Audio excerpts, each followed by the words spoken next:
Let's get the show on the road. Of course.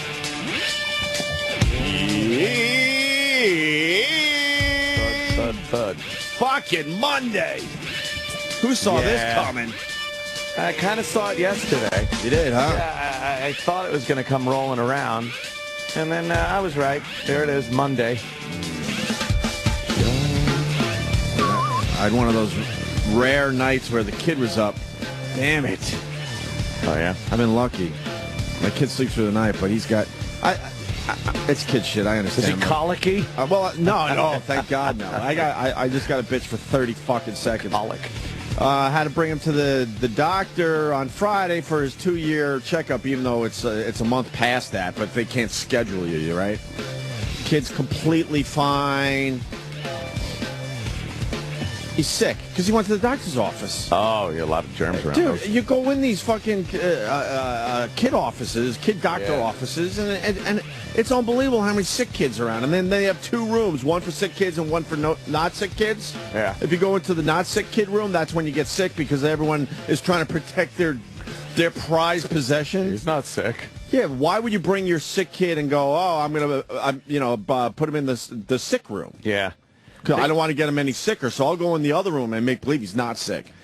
Don't they have to go through all that, though, to get their immune system up and get those antibodies in for the illnesses? And he gets sick enough hanging out with my family and go to the playground. I don't need, to take him to the doctor's office on a Friday, and he's, has a horrendous cold now 2 days later. Ugh. Just so they could go, yeah, everything's fine. Yeah. So I was up off and on all night, but I'll be good. I'll be good, I promise. I promise. That's a treat. Huh? Waking up like that. Oh, it's horrible. I mean, I've been lucky. I need wood. My head. Oh. But besides that, I'm good. I'm good. I'm good. Welcome to this week. But parents could relate to that shit. It's like, you just take him to the doctor's office. Aren't you avoiding your kid being sick? So why are we going to the doctor's office so many times? Yeah. That usually happens with regular old human grown-up people too. Yeah, you go to the doctor's office or you visit someone in the hospital. Yeah, it's like I'm gonna get sick. Oh God, when I have to visit someone in the hospital, oh my, I'm like, all right, what am I getting by the time I'm out of here? That's when I look at the Chinese people and think I think they got the right idea with those masks. Yeah. The Japanese people, look at me, Chinese, Japanese, what? What is that better? Well, they're all the same. They're all the same. It was a good joke. Rickles. Yeah. We'll get into Rickles in a second. I'm Japanese. Are you Chinese or I'm Japanese. No, I'm Chinese. What is that better? I think there would be a nice little business to have your doctors come to your house like the old days. The old house call. I'm serious. You ever get a house call? Make the rounds. Were you around during the time of the house call? Oh God, no. When did that end? You think? I don't know. I remember a house call once. You had a doctor come to your house? Yeah, Dr. Fuchs. Dr. Fuchs? Dr. Fuchs. What did Dr. Fuchs do? Exactly. That's exactly How did he spell it? I thought when it was F-U-C-H-S? It was her. It was my pediatrician. It was her. Really? And she would. What was her first name? I don't know. She was like, I honestly think she was banging your dad, like running from the Nazis. Oh, sorry. No, running from the Nazis. What? She was some older fucking German woman. And she came to your house? Yeah, it was house calls back in like the like 67, 68. Did she squeeze your testicles? I was a little tater tot. No. No squeezing of the testicles? Just put a thermometer under your tongue, never up the ass. And, give you a little medicine. She came in with a little doctor bag and stethoscope and stuff. Nice. You were sick at home. I feel like it was 1928. Yeah. This one you should have kept to yourself. I know people are understanding that we're a bit older, but Dr. Fuchs. I don't remember a house call. It was Dr. Fuchs. I promise you that. It must have been a deal your dad was making. He might have bartered some shit. Nah, I don't think so. No? I think the doctors used to do that in even the late 60s. Yeah. You could do them in Canada. When I was up there last year, my girlfriend was sick, and we had a doctor come to the hotel. You can get house calls. I would love that. Do that. It's much easier. Any doctor is preferably really sexy with a nice bust line. If you want to come to my house. I bet they stopped it. I bet they stopped it because of some litigation. It's probably like, well, if they come to your house, then it's not You know, something happens. No, I know what it is. Yeah. They want to shove as many patients in a day as possible because they make so much more money. So why would they waste their time going and traveling from house to house? Well, That's the what house it calls is. are usually after hours, too, which is a weird thing. Oh, really? You like call up the doctor, and they come over at like 8 at night. Really? Oh, it was like a Little House on the Prairie. With one button undone? No, not Dr. Fuchs. No, you didn't want to see Dr. Dr. Fuchs was an old Nazi woman. Yeah. That's all I know. Whatever. So he's now has a fucking cold because he went to the doctor. I know that's the reason, too. He was completely fucking fine. Not even close to a sniffle. Frustrating. Wait, is that what happened when you were a kid? The Nazi doctor? That's probably what it was. Anthony would be...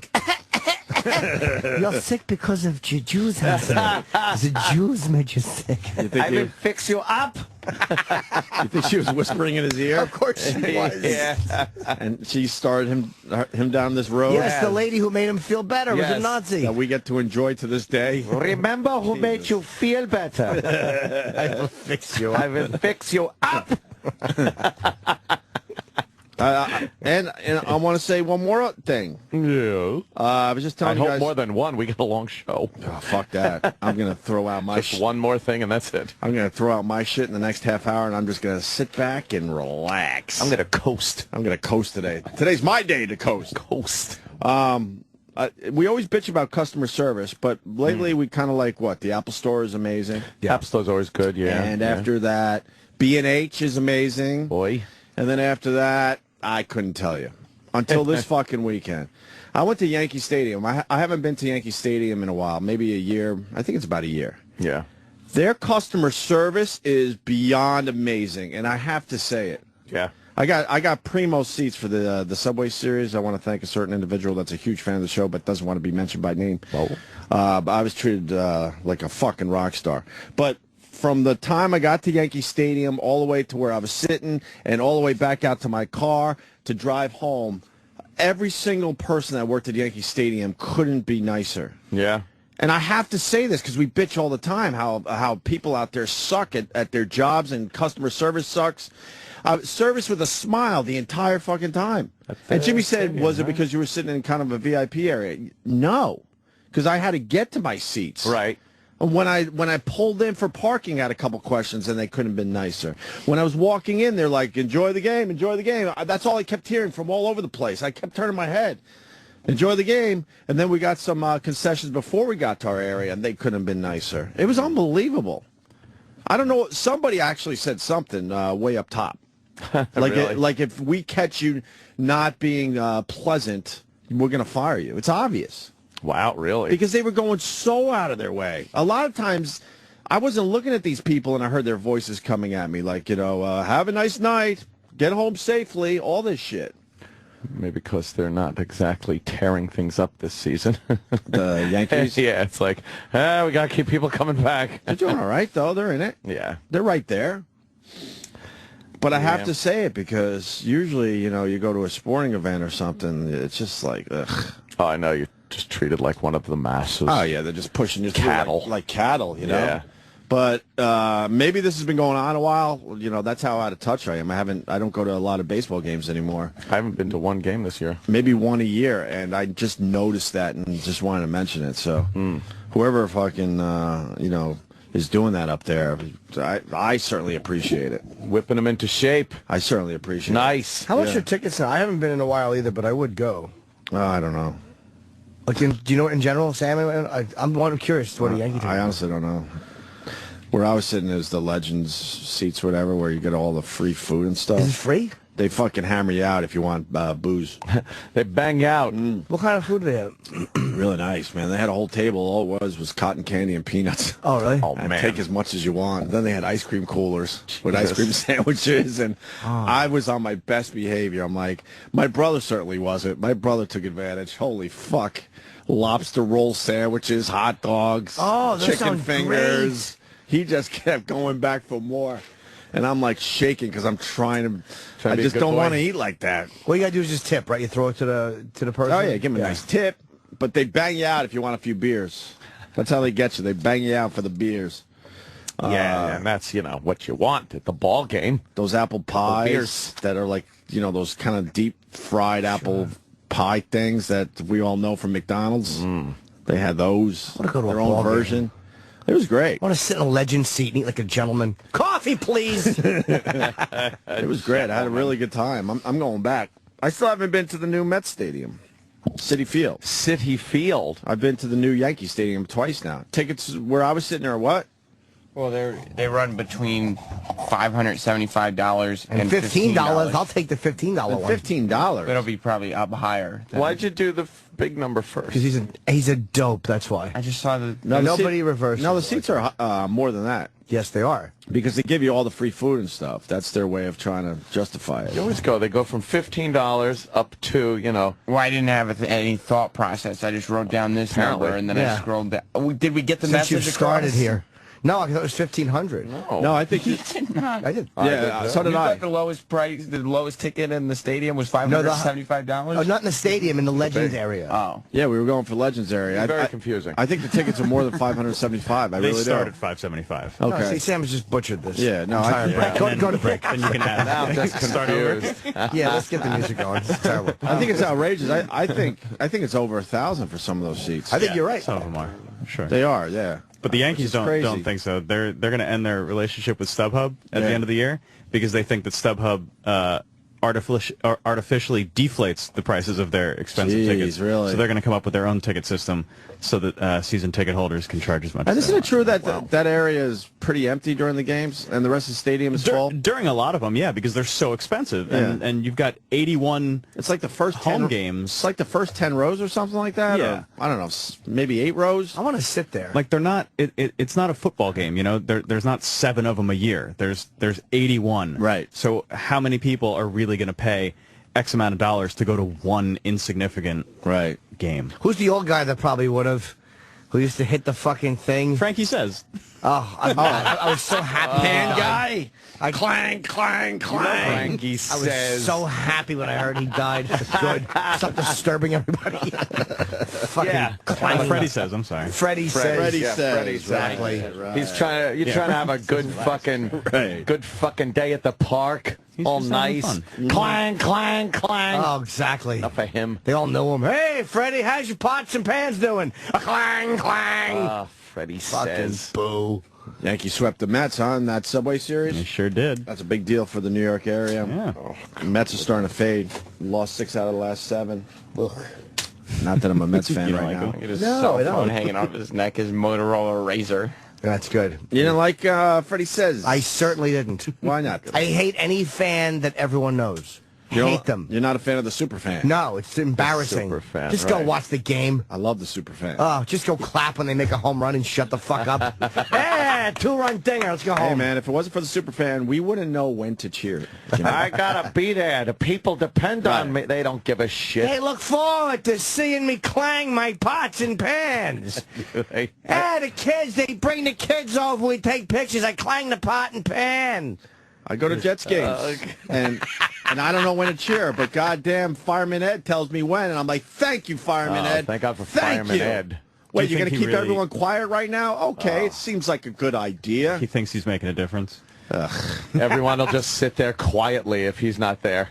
Jets score like a touchdown, and he'd be like, everybody's just sitting there going, what do we do? Right. I don't know. Should I cheer? Well, let's look at Fireman Ed. He'll let us Fireman know. Ed. Oh, he's saying, yeah. Make noise. I'm not a big fan of the Superfan either, but I'll say this. I've been to enough Jets games. Fireman Ed, you got to, like, really break this down. He was just a dude.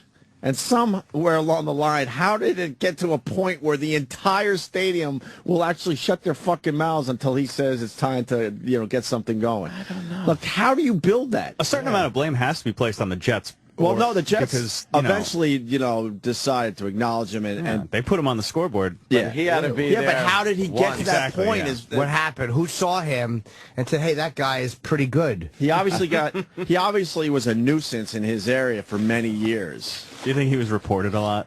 Like, this guy just won't shut up. Because he would get on his, brother-in-law's shoulders, Yeah. is it? Or I think it's his brother-in-law. Someone's Shoulders. And so, he was a nuisance at first. That guy's got to hate being who he is. Yeah. Well, he's just the guy that has to carry Fireman Ed on his shoulders. Oh, yeah. He's always cropped out of pictures. Yeah, look. We just Google imaged Fireman Ed, and you could see the top of a bald head. That's it. Yep. That's the guy.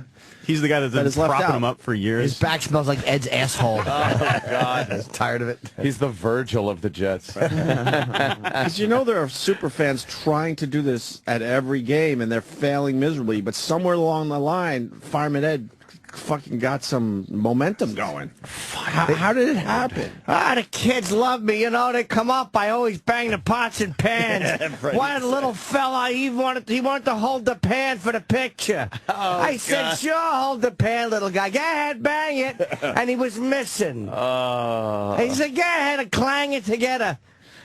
I teach him how to clang the pots and pans because I'm not going to be here forever. Hey, uncomfortable laughter. We're going to have a stadium full of Freddie Says. Freddie Says? Yeah. No, everyone yelling Freddie Says and hitting their pots and pans. That should be Bobo's new job. Become a super fan for the Mets. He already thinks he's... Yeah, but he should hit a fucking pot with a stick of old dynamite. That's fucking dripping. Old sweating dynamite. Yeah. Nice. He'd be able to get in the games for free. That's Freddie never paid for a game. Wow, Didn't really? he? Yeah, they just let him in. As of when, though? Probably like... For a long time. How many years was he going? I don't know how many years he was going, but he was going for a long time. But then when Even the World Series and everything. Did they give him a seat though, or they say you can come in and just wander around? He just wandered around, and then I remember reading something about when the new stadium opened, like they weren't going to let him in. Good. And then there was this big fan uproar. Why? Oh, Because the fans love Freddie Says. No, they don't. He's all loud. Hey, a bunch of guys are calling saying that Fireman Ed is a phony. He started out as a Miami fan. Uh-oh. He's not even born and bred. Oh, Jets. good. Let me say hi to Tommy in Chicago. Tommy. What's going on, guys? Norton's going to be up there soon in what's going on? Chicago. Yes. Hey, we used to Or have just one. He talk. actually died a couple Well, I years have an ago. actual... Hey, this human guy's a load of crap. What, Tommy? We used to have a guy for the Cubs. He died a couple years ago. His name was Ronnie Woo Woo. Tommy, that's not why I took your call. Woo-woo. Are you saying that, who fucked up on the lines? Because now they changed what this guy wanted to talk about. Someone's trying to cover their tracks. Someone's trying to cover their tracks, E-Rock. Who is it? That would be one of our interns, Connor. Connor. All right, throw him in the ocean. Wait, so a kid that's like barely 18 or 19 comes off the street, and within a week he's now screening calls for a great radio show. And this one as well. That seems fun. Why don't we have a phone screener today? Because the interns are the phone screeners now. Oh. When did that happen? As soon as What they was I gave us supposed to interns talk back. about?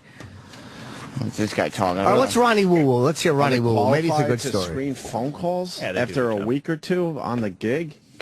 Supervised important phone calls. Pretty important, though. They got to know, what's a good call, what we want to talk about, Thank what's you. topical for what we're talking about. They can't just throw people through willy-nilly. Thank you.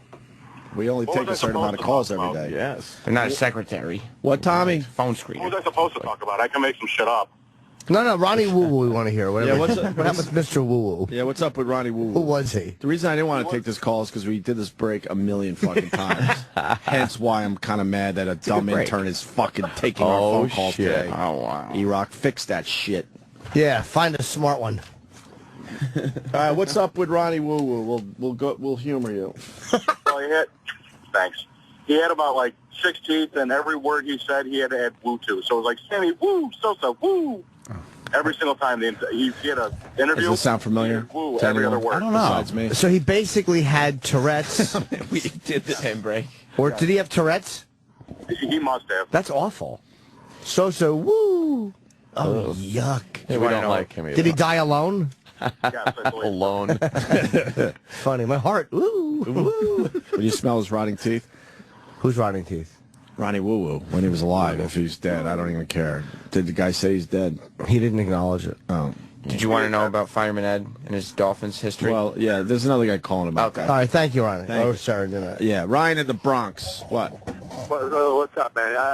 Like I said, I'm a Jet fan, but this dude is a fucking Dolphin fan, man. He was on the fan talking to Joe Beningo, and Beningo brought it up to him, and he's like, oh, yeah, well, I grew up, my brother was a Dolphin fan, and, when you're young, you're influenced, and it's like, you can't be the fucking phony face of, like, like this dude is the biggest fucking shit dog in the world. And he gets mad at you if you don't listen to him, you know?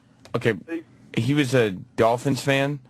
Dolphins fan, you can look it up. Yep, we looked it up, until the age of 10. 10. And then fake fan. Yeah, 10. Wait, he became a Jets fan at 10? At 10. See, my dad brought a banner home from Minnesota once, so I became a Twins fan for a summer. Exactly. But I was 8. I was a Santa Claus fan. I was 8 years old. 10. Right. I don't think it really matters. Yeah, that's even better. Fireman Ed was a Dolphins fan and a Santa Claus fan at the same time. Yeah, well, Fireman Ed don't bleach yet green. Oh, shit. That intern stole my thunder. He sucks. I'll see you guys later. Yeah, All right, take care. I fucking hate these new that shit fun. No, they're nice kids. I fucking hate them. One good-looking one. I haven't even The good-looking one has a weird thing going on, though. What? Wait, you want to save it for your fucking show? No, and I haven't said this on the air yet. This is exclusively for All Opie and right, Anthony. finally, bring in something. He's got webbed toes. What? Ew. Like legitimately? Like, I saw his foot, and he's got a big toe, and then the rest of the toes are stuck together. What is he, a mutant? Why? I gotta see his foot. So weird. Why wouldn't you cut that shit? I don't know. That's what I said. Although, man, imagine having that when you're in a pool. It could be very helpful. I think Yes, everybody's fleeing in horror. Do you want to see his water world? Yes, I want to see. Get. Does he have gills behind his ears? That's what I asked. Yeah, okay. Are we allowed to see his toes, or? I think Eric has to be in here. Oh, we're allowed to. You sure? I have to be in As there. long as Travis is in here. E-Rock has to be in here when the interns come in? No, he doesn't. You're wrong. Who said that E-Rock has to be in the room? Not me. Well, who did? E-Rock, I have to keep an eye on them. I'll be right there. No, E-Rock, I don't want you in the studio right now. I want you right there. Oh, no. You can see them from right there. You're kidding, right? That was someone told you you have to come in the studio when we have an intern in the studio? I have to watch their interactions with you guys. What do you know? Who told you that? Who told you that? Who told you that? One of our bosses. Who? Look at Which the fear. one? Look at the fear in this We're fucking asking place. you. He's shook. Was it I think you can. No, I don't. I think you could figure it Which out. one? We don't have time for this shit. Which idiot said this? I gotta just be protective of what goes on with them when they're in the studio. Well, who said? What were you told? What were you told? Which dummy? I was told that if there's interactions with the interns where it seems like it's can be confrontational or heated, and the intern's not aware that maybe it's a joke or something like that, I have to be on top of it. You debrief them after their studio appearance. Like, did you tell that guy? What? No, who no, came in the not other that day? guy. What guy before? No, the intern. I mean, Oh, did you I'm tell sorry, him that we were joking? Yes, I of did. Course, we were joking. I mean, I laughed in the middle of it. Yes. What guy told you have to be in studio? E-Rock, comment. We're asking you. I know you're asking me, Stop but it being just shy. makes it more difficult. I don't Makes give what a difficult? fuck. They've already made this job ridiculously difficult. How could it be any worse? Take your beating. Who's told you? There is a climate of fear in this place. Answer the to question. not talk about. You get to leave. No, Yeah, but so do you eventually. Hopefully soon. But do you understand that they're brainwashing you guys behind the scenes to try to make us behave, and that's never going to happen. So give us the fucking name. Thank you. And when you're asked on the air, you got to answer. It's not like you brought it up. It's a radio show. I was talked to by Gary. Fucking rat. But what did he say, though? Said rat. Jesus. that I have to be. We tested him and he failed. Exactly. You might fold under questioning. Man, you just broke the guy code. That's Exactly. fucked up. You That's just don't some say fucked up it. shit right there. Jesus. What's wrong with you? Oh, We're not going to do anything crazy. Gary is so out of touch with what goes on. He's such a dope. I just want to Nice see. guy, but he's a dope. I just want to see the boy's webbed feet. I've never seen webbed feet. Well, wait, E-Rock's got to come in. Come on, All right, E-Rock. E-Rock, come on in and supervise. I want to see how you handle this. Yeah, I want to see E-Rock's supervision skills. Come on, quickly. And play this, dude. Oh, Sal's there. Okay, good. They got someone covering the board. All right, that makes sense. Sal. Yeah, dude, Sal. I always think that now. Come on, E-Rock, hurry up. The bit's over. Oh, there he is. He took too long to get here. Nobody So wants wait. to see his webbed feet anymore. So you think you're going to catch Not shit? sure what's that for? Supper? You think you're going to catch shit? Supper man. Supper man. Not to go on an old bit, but you said that about that shit. I know, I remember. How about shit? I pull him out of I pull him out of the old catalog every so often. You went with stupid, too, right? I don't think I did. Soup? Did you go with stupid? Have we said that one? I think Jimmy went with stupid again. I'm sure you did it. Simpleton? Whether I was wearing the shirt or not. Oh, So, Rock, I didn't mean it. Are you going to catch shit now that you've mentioned Gary by name? Well, I have to let him know that an intern is in studio on air, so I have to send an email. And let Right him now? know. Yeah, right now. So what could he possibly do? He's not even awake yet. Wait a minute. Stop asking questions. Look, You're he's actually distracting him from his email. writing a text to Gary because we have an intern in studio. You have to send it. It says intern is in studio right every time there's an intern in studio? I have to let him know that if an How intern's about- going to be part of a segment or something, that he should be aware. Well, how about he just listens to the show or somebody listens to the show? I thought that too, based on Friday, but How I'm about supposed he to let comes him in know. every day, even though we don't want to see his stupid face and supervise from afar? Yeah. If he's so concerned about this. All right, take your clothes off. Okay, I want to see your webbed feet. Don't even joke like that. Is it bad? Wow! Back up a little. Here, put your foot up on the console. Wow. They look like normal Jesus. toes from No, Harlem. the middle one, What? the middle one, and the Pull them apart. one next to the big toe is stuck together completely. Oh, my God. Sir, how tall are you? Oh, my God. Out, I'll pull it apart. I'm 5'7". You can't get your foot up there? I got tight pants on. Oh, my God. Certainly do. Oh, my God, the fucking toes are all webbed and stuff. What kind Hold on a He's so second. handsome. Let me take a picture of your toes. What happened there? Wow-wee. What's that about? I was just born that way. Oh, yeah. Oh, I hope really? so. Lady I hope Gaga. you didn't have that Really? I done. thought your parents melted them together. But what is it? What did the doctor say? What did your pediatrician say? Well, Throw this one off of the cliff in Sparta? It's got webbed feet. I said I can't get them cut until I'm older. How old you got to be to get them cut? Well, now I can, but like before, and now it's just like why? And they just slice through. Why? Why? I can think of two reasons. No, you can't tell they're together. You play at footsie with a first girl and glance. she's screaming. Yeah, you can tell they're together. Believe me. Now, did it feel like that too? Yeah, On the same place? yeah. It's Could like tell. a little bit less, but yeah. But dude, your toes are webbed. You've got webbed toes. You got to fix that. Can we cut them on the air? Yeah. Oh, God. How long does it take to heal if they cut them? I don't know.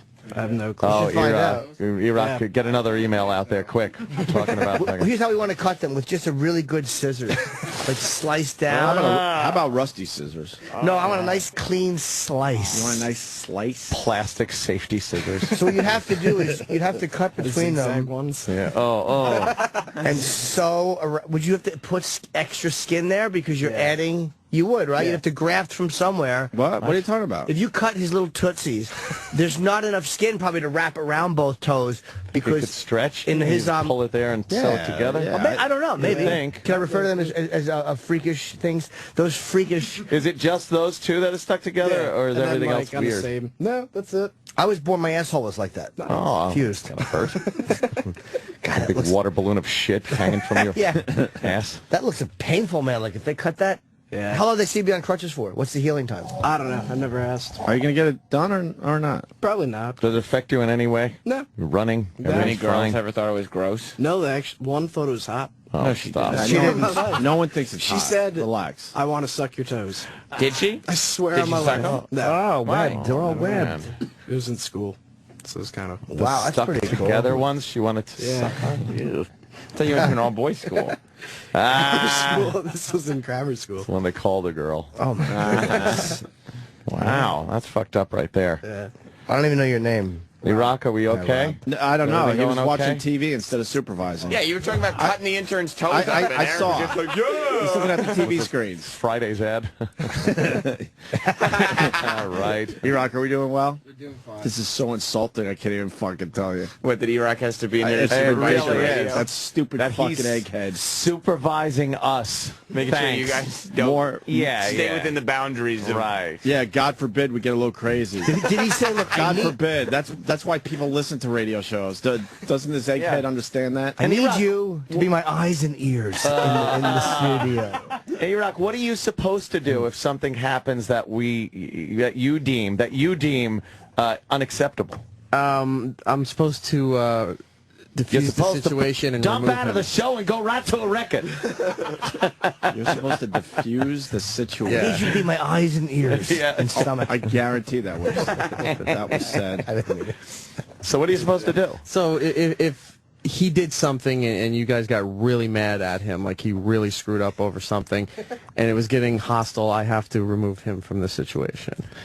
Remove him? Yes. So you bodily take him and lead him out the door? Yeah, I have to, because that's not why they're here. They're not supposed to be treated that way, and I have to look out for his best interest. Oh, interesting. Wow, yeah. I seem to remember a show that, has interns that do things. I mean, I don't know. Well, he knows best, I guess. Yeah. Well, so far so good. Oh, good. Thank you. I'd hate to have you, carry him over your shoulder out the door. Bodily remove him. Save him, thank goodness. What letter grade would you give Opie and Anthony on their treatment of the intern today? Right now, you got an A+. Oh, congratulations, guys. Wow. Are you sure it's an A+ though? Because we did make fun of what is, might I say, a deformity. Words hurt. Words hurt. I wonder if he got scared of the toes being cut. That's right. He hasn't told me otherwise, so Can far. we cut your toes? We could, right? How do we do it? Let's do this. Well, I give permission. Yeah, let's cut one. well, see, that's not good enough here. Why don't you put him on the mic so people can hear him together? Why is the supervisor taking up all the... Yeah, why is the supervisor hogging the mic? Get back in position, supervisor. Exactly, you supervise. He's supervising us. How insulting That is so insulting. That stupid egghead.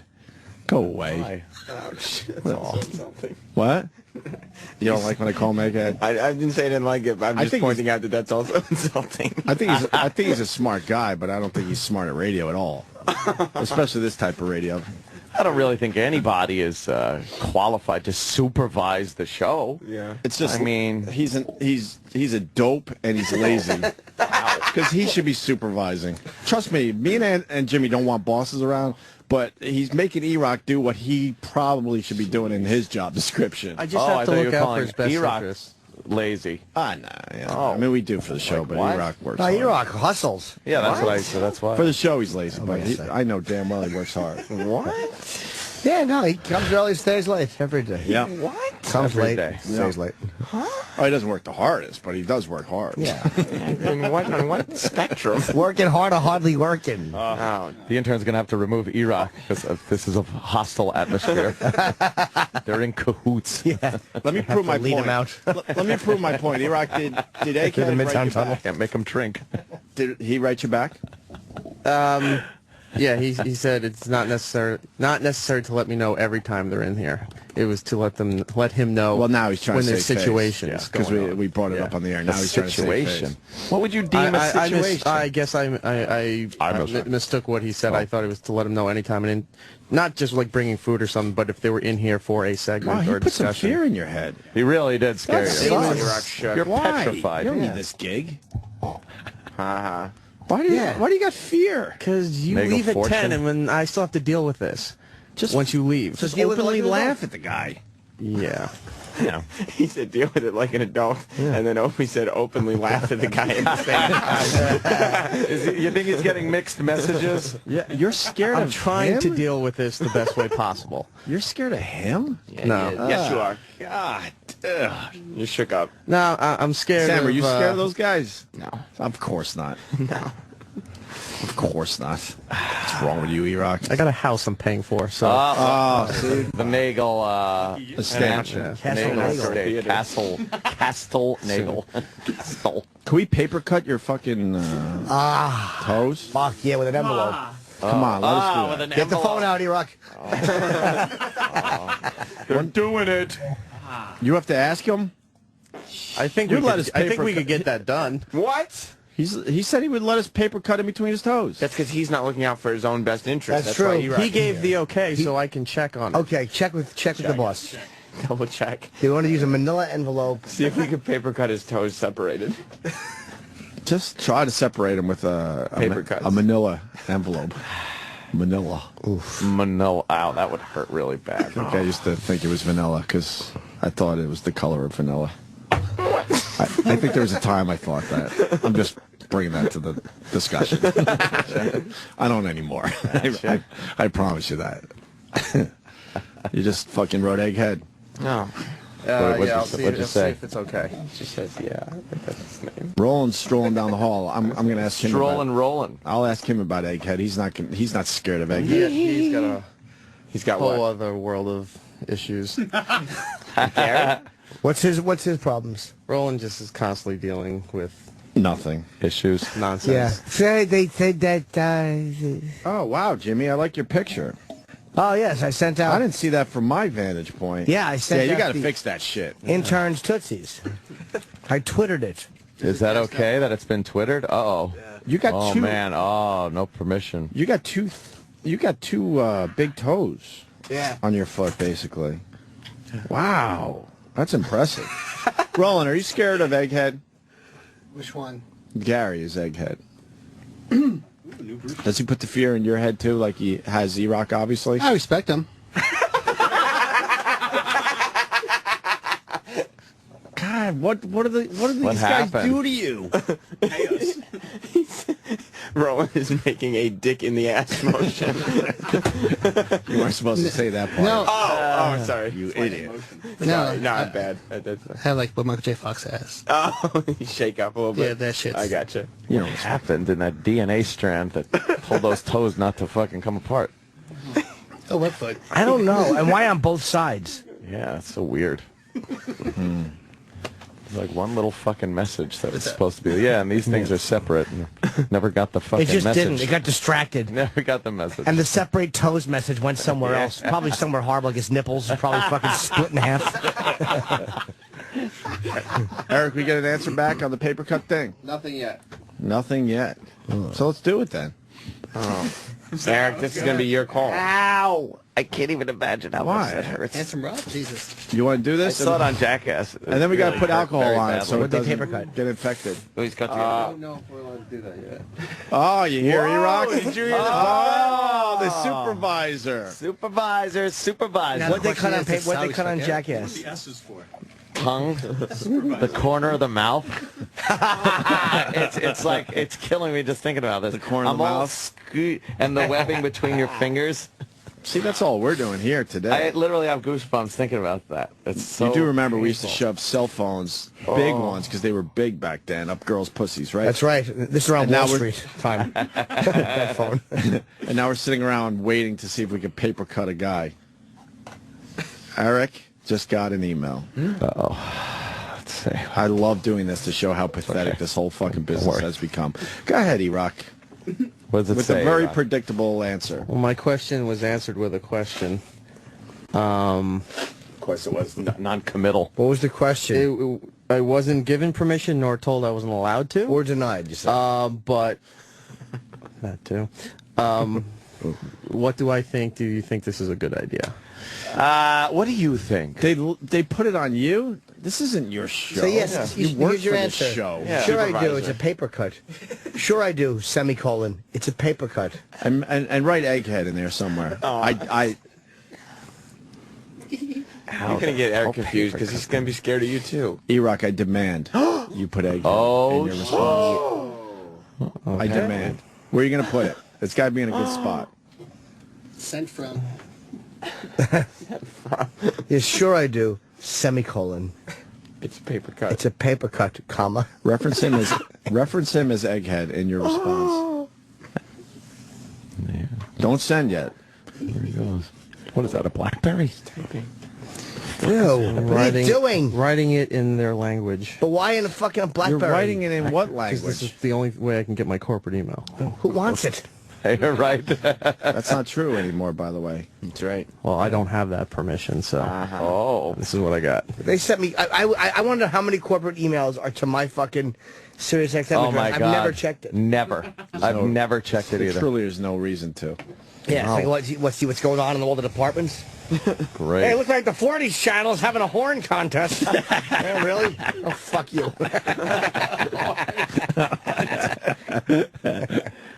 Oh, this was supposed to be something great. I want to be involved It in was that. supposed to be something great. What's the email say? Sorry, can't help it. Oh, did Jimmy just blast one out? I can't help it. I was waiting for this email to be sent. That's Nailed. my overeager button. Nailed E-Rock really badly. E-Rock, your email back to Egghead. It says, I believe, comma, with intern's permission, comma, it would not be a big deal. Egghead. Did you put a comma before I egghead? put in parentheses as commanded to insert by Opie. Oh. No, That's not you writing it then. You didn't send this yet, right? No, I did not send this. Take the Opie part out. Okay. Take the parentheses part out.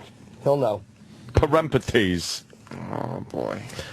Oh, God. And it's obvious you're just throwing it in there. I want it to be part of the flow of your response. Yeah. In conclusion, egghead. Something like that.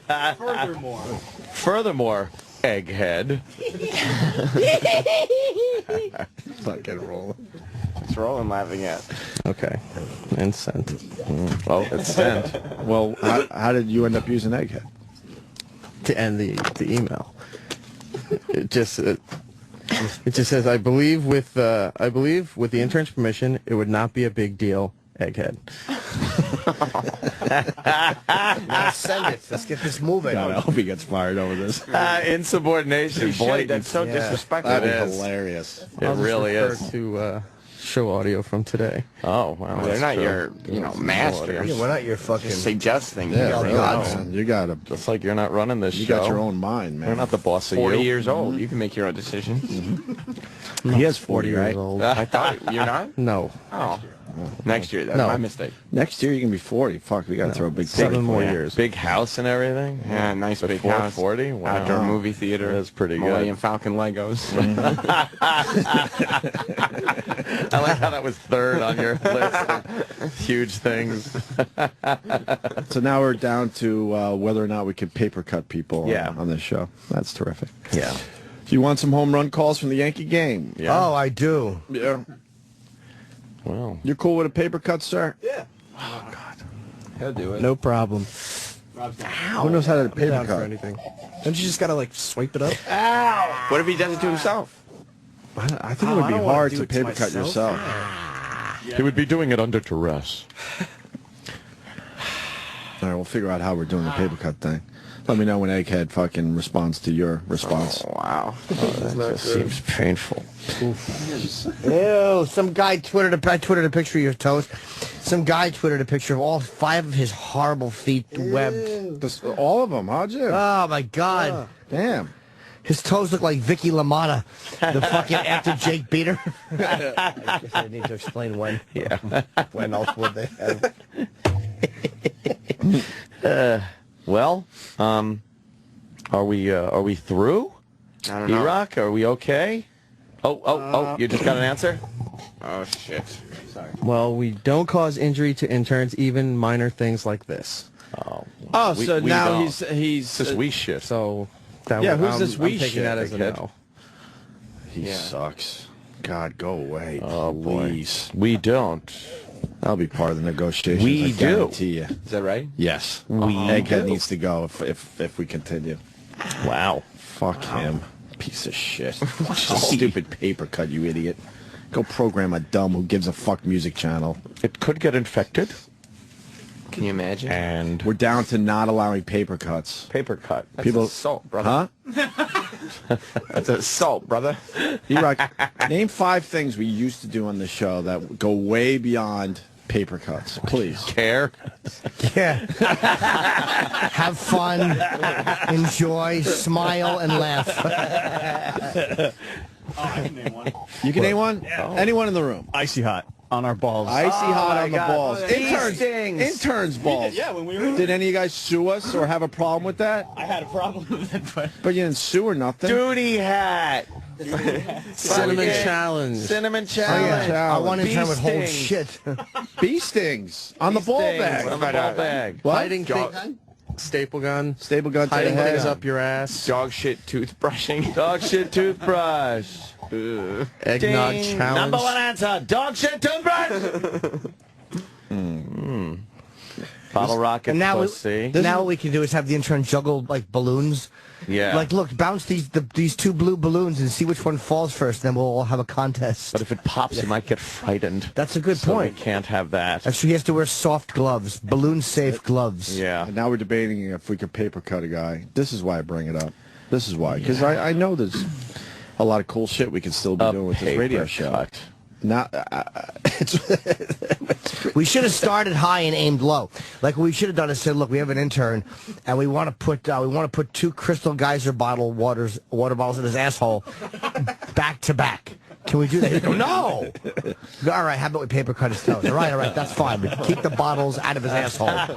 We can't have that. See, we messed up. I truly believe a mere 5 years ago, not only would we have done this without asking permission, we would have taken a chisel and a hammer. Yeah, and just like fucking bang, bang, one big split that bang. shit. Split that shit. Yep. You would have been yelling for Mars. Mars, do you have a hacksaw in Got a hacksaw, or not even. Don't use anything. Just tear them apart like you're putting you're ripping a chicken wing off of a chicken. Just we would ask Mars for a hacksaw, and he'd bring in 2 spoons. Oh, I thought this was what you asked. Danny? I don't know if it was mentioned yet. It might have been when I was walking down, but do you remember when Pat Duffy took a staple gun about a half inch into his forehead? Yeah. All right. That happened. That's a biggie. Do you respect Egghead? So far, Sam has said no. I didn't say no. I said I wasn't look scared. at the fear. Look at the fear. You don't respect him. Well, You respect what he's done in this business? You've done more. It's like Heinrich Himmler walking around. Crazy? He's scaring everybody. I'm not scared of him. Easy. Yeah. I didn't say I didn't respect him. That's a little bit. That's like personally insulting him. I don't want to insult the guy, but I would like it to be on the record. I'm not scared of. But for the radio show, you're allowed to say whatever you want. Right. What a set of balls. Yeah, look, I'm not saying that, but I'm not scared of him. But look, I'm not saying that. Well, I don't want to out of fear. insult a human being. That's just rude. You would insult him. My entire career, I've said to these idiots, "Oh man, that was just for the air." Yeah. That's just a little thing. Just the yeah, guys. little thing for the air. The guys need me to get off. edgy. And then every one of these dopes, okay. I'm like, it was that easy? They haven't figured get out out that of the it? honest part is the air part and the lying part is off the air. Of course. Isn't that what you tell Eric? That is true. But Danny brings up a good point. Staple gun, I don't know how far that went into his fucking That was a big one.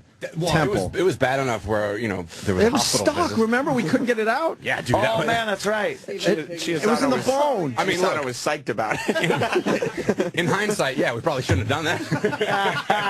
Wait, he did have to go to the hospital for that one, right? But it happened, and it was Right fine. on. That's He had to get cool. a tetanus shot. That's awesome. I don't condone that kind of But activity. fast forward a few years, now we can't paper cut people. What a load. There was a big difference in that there were no emails sent saying, do you mind if our intern takes an industrial strength staple gun and slams it into his forehead? Right. That was a good gun, man. That was like a brand new staple gun. That had to be. I remember that High thing spring sticking out. tension. And I remember we tried to pull it out. We couldn't. Holy fuck. And then we were scared that it was like we were going to pull out part of his brain Well, when didn't it we came think out. it was way in? We had to take Yeah. a wire cutters and cut the staple and then pull out each side of it. Yeah. Because it bent outwards when it hit his skull. Holy shit. I forgot about that. Wow, we are idiots. Never had a problem, though. Wow. Never had a real problem. Oh, man. Although, Nothing we couldn't take care of on our own. if any one of those things had gotten us fired, that would have been the new Sex for Sam. Like, Sex for Sam is one of those things where if we had just not done that one part, we'd be going, look, we did this, we did Sex for Sam, we did that, and it's all. Yeah. You never know that one's the fucking end until it's the end. But could you imagine if you had Sex for Sam and then you were like, obviously we shouldn't have paper cutted our intern's toes. Come on. What were we thinking? Niko Brown on the Twitter, Niko Brown. So the same people who did the infamous Baby Bird video can't do a fucking paper cut to an intern? Nah. That's why I bring this up. You're right. Yes, we cannot do that now.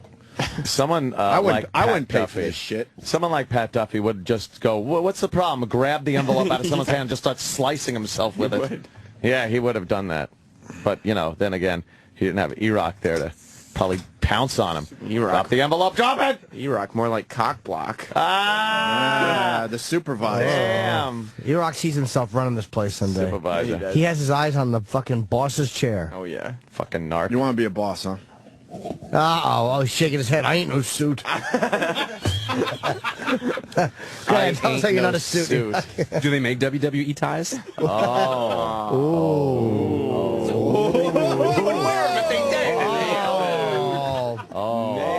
No, what kind of boss? Talking to the supervisor of the show like that? Oh, cake boss. Cake boss. You don't respect E-Rock, that's for sure. No, none respect. What happens now with Egghead? He tries to put a little more fear in your heads today. Mission accomplished. Don't respect that guy whatsoever. He's going to hold all of you back. I'm telling you. When we're long gone, don't respect that fucking guy. He's right, and by that he means in October. He stinks and just holds people back. That's his whole job. For when we're gone and he's still your boss as he is now. Oh yes. God, that's so sad. That he would be. E-Rock has his eye on the boss's chair. Yeah, He's like, I'm going to break that someday. It was good though. He's just too heavy for it. Sad. I got it. Oh, no. Oh, man. That's too bad. That is too bad. This was supposed to be something pretty exciting. Now we can't Different paper from cut regular people. radio. Yeah. Free from, not free Yeah, from it's too bad. crazy stuff, but pretty wild. It's too bad. That's what I was under the impression. It really is too bad. Thanks, E-Rock, for there nothing. would absolutely not be an issue with paper cutting this kid's web toes. No. And it's just too bad that we can't do it. What's the story that goes right after the paper cut that's bad? What is he imagining happens right after that paper cut? He's like a freak of nature, and his femoral artery goes right down into his toes. Right through the toes, and he just fucking bleeds to out death. on the floor because of a paper cut. Okay, that could happen. His lifeblood he loses through his toes. Yes. Like his life begins and ends with those fucking web disasters. Although funny, Danny, that's exactly how they think. What's that? I'm sorry. I said, although funny, that's exactly how they Hey, think. Yeah. well, there's if there's a pathetic. 0.0001 chance of that happening, that's the part that they're concerned about. Yeah. If I can't even enjoy my egg whites now because they look like your toes. They really fucking bother me. All right, we'll break and figure out the paper cut thing. Got some home run calls for the people out there. Is the new boss okay with what we did so far? So far, so good. All right. I'm eating. Mr. Big Crazy. Shot. Mr. Big Shot. SiriusXM. The Opie and Anthony Show.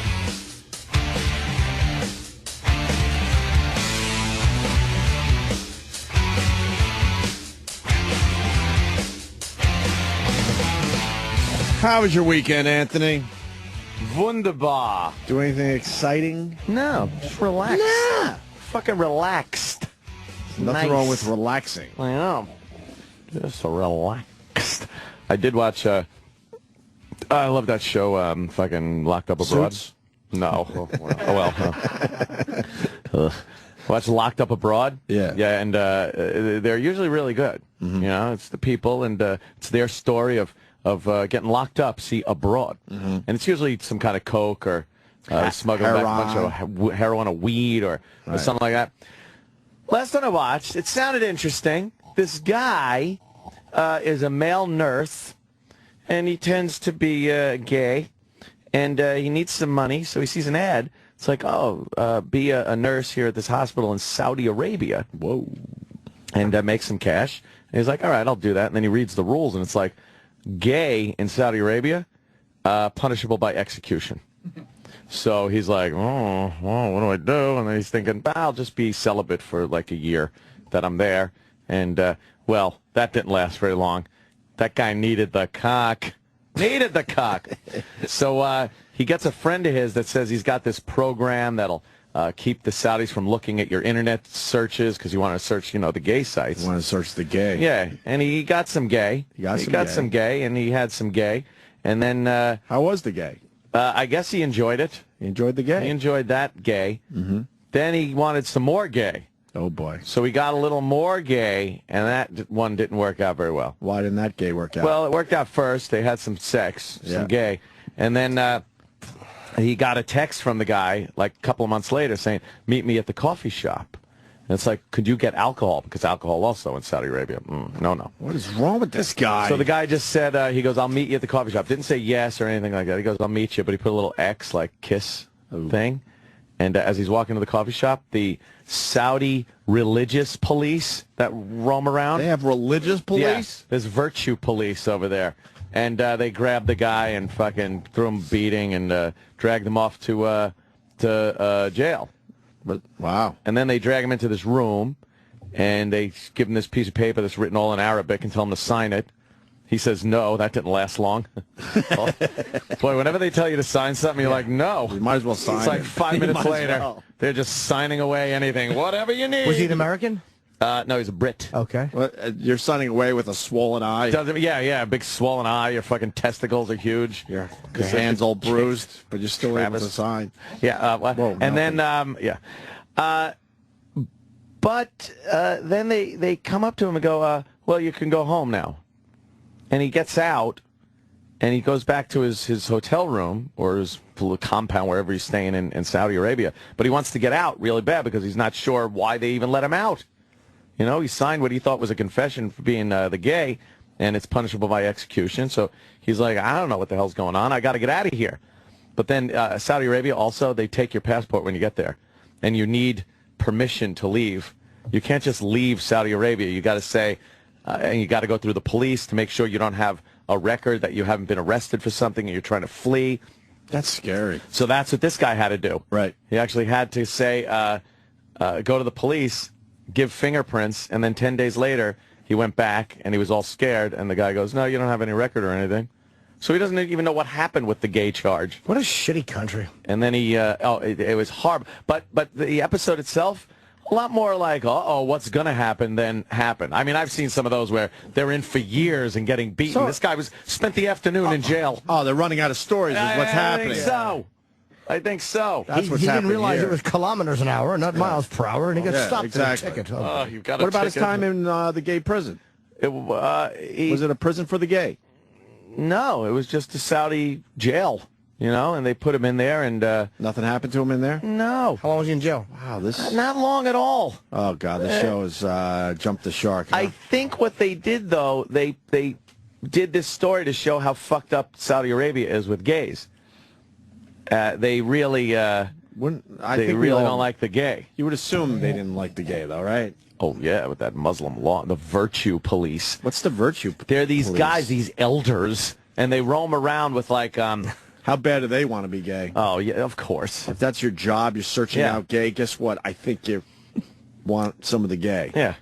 They go around, but it's not just the gay. They're not the gay police. They're the virtue police. So they go around, and they're these old guys, and they're wearing all the fucking religious garb and everything. And they got these staffs, these big fucking wooden staffs that they walk around with. And then they'll just smack a woman over the fucking head because her veil isn't up high enough, or her fucking eyebrows are showing. And they'll just smack them. And then the fucking women are like, oh, and they terrible freak culture. out. What a horrible way to live. Terrible culture. And we do business with them as a country, and it's like, you know, and we have the gall to talk about other countries' human rights record. It's sickening. When we do business with these fucking savage animals. It's amazing how we criticize every country, we tell them how to act, and then our fucking presidents hold hands like douchebags walking with these guys. And it's how fucking about embarrassing. How about people being persecuted here for saying they don't like gay marriage? Which, you know, I could give a shit. I get married. Who cares? But people like literally blackballed here for saying that I don't agree with the gay marriage thing. I'm religious, whatever. Meanwhile, the country itself is doing business with a fucking country that kills gay people because they're gay and doesn't speak out about it. Doesn't say, like, you know, oh, but they'll speak out about it here. Say, oh, yeah, are you saying terrible. It's hypocritical? Yes, just a tad hypocritical. Of course. I would be happy if we cut all ties with Saudi Arabia. Yes. All fucking ties, and stop protecting them. Yeah. We should pull all protection and let any country in the Middle East that wants to just walk in and kick the shit out of them do it. I'm sure there's a reason why we can't do it. They own too much of the U.S. and oil. Yeah, they do. A lot of their money here. Rumor has it they own the U.S. at this point. I thought that was the Chinese. Thank you very much for bringing me something to the intern. Are you aware that you're in studio and on the air? Oh, shit. Iraq. Oh, no, the he mic's went to off. talk Hold on. into an off mic. Oh, no, we talked into an off mic. no. Iraq, we humiliated the intern by having him talking to an off mic. Is he okay? No. I think he's fine. Is this based on something you heard after the mics went off, Jimmy? I did not, no. Oh, okay. I'm just making sure that you understand that you weren't here bringing me a beverage and a sandwich. Yes. Yes, I was. You knew that? I thought so. I mean, You are on the air right now. okay. Okay. Yeah. I guess all hell broke loose over our other intern bit from last week. Did it really? That innocent dumb bit we did. It was a dumb throwaway bit, and I heard all hell broke loose. The intern Is that came- what you're getting at, Jimmy? Yeah, I guess no, actually I really wasn't, but I do remember hearing that now. When the other intern walked in, I gave him shit. I was joking. Yeah, we were kidding with him. I was like, "What the fuck? Put this down here!" And then it did it at one point where I actually laughed. Yeah. It was so dumb. Yeah. Well, Ridiculous. Egghead didn't realize how dumb it was. Oh, no. And it was a big issue last week, wasn't it, E-Rock? Look at E-Rock throwing his E-Rock, hands what was up the in issue? air. He's scared. E-Rock, what was the issue? Why is everyone scared around here? You got to tell us, E-Rock. We don't read minds. All right. Even when we were making no money, we weren't scared like you guys are. Intern leaving studio in one piece. Intern leaving studio in one piece. E-Rock? Basically, Jimmy went after the intern last week. It was all in fun and It was a joke, joking, yeah. and then we made him go down the hall and get like a cold soda, and then 40 degrees. And then we 40 degrees, we told him. and then we listened in as E-Rock kind of scolded and I was going to say berate, but I don't know. He didn't if even it be was- ready. He made him sit in the corner and think about what he's done. Yeah, it was, Think about what you've it was done. a good throwaway bit. It wasn't like, oh my God, radio, but it was good. People enjoyed it. Sure. And then I guess after we went home, there were discussions and sit-downs and all kinds of shit. all kinds of shit that E-Rock, I guess, doesn't want to talk about. What happened, E-Rock? We need to know because we have to He's shaking his head now. Let the record state he's shaking the head. Let the record also state that E-Rock's in a very bad position right now. Oh, yeah. We understand that. And he's got his palm firmly planted on E-Rock, his face. you don't need that gig anyway. You don't need to be the supervisor of interns, so don't worry about it. They'll give it to somebody else. Who was the intern, E-Rock, that did it? What was his name? On Friday, that was Kevin. Is he here? Yeah, he's doing a food run right now. Okay, when he's back, let's have him come in. So what happened, E-Rock, after the show Friday? You had lunch, and then what happened at 6 p.m.? Long lunch. What happened, E-Rock? Just talk. You don't need to be supervising those guys anyway. Let them figure something else out. Well, You actually had a sit-down meeting with him? You had to discuss we it? had a discussion. A discussion. What was the discussion about? Now let the record state that Anthony's shaking his head wildly. I'm stunned. It's unbelievable. It was a dumb throwaway bit. Just fucking It had- around. It was whatever. Just fucking around. And you had having to fun. sit in an office with him and talk about it? Unbelievable. What was the discussion about? We're asking you, so you have to say. We're your bosses too, believe it or not. We discussed the segment in which the intern was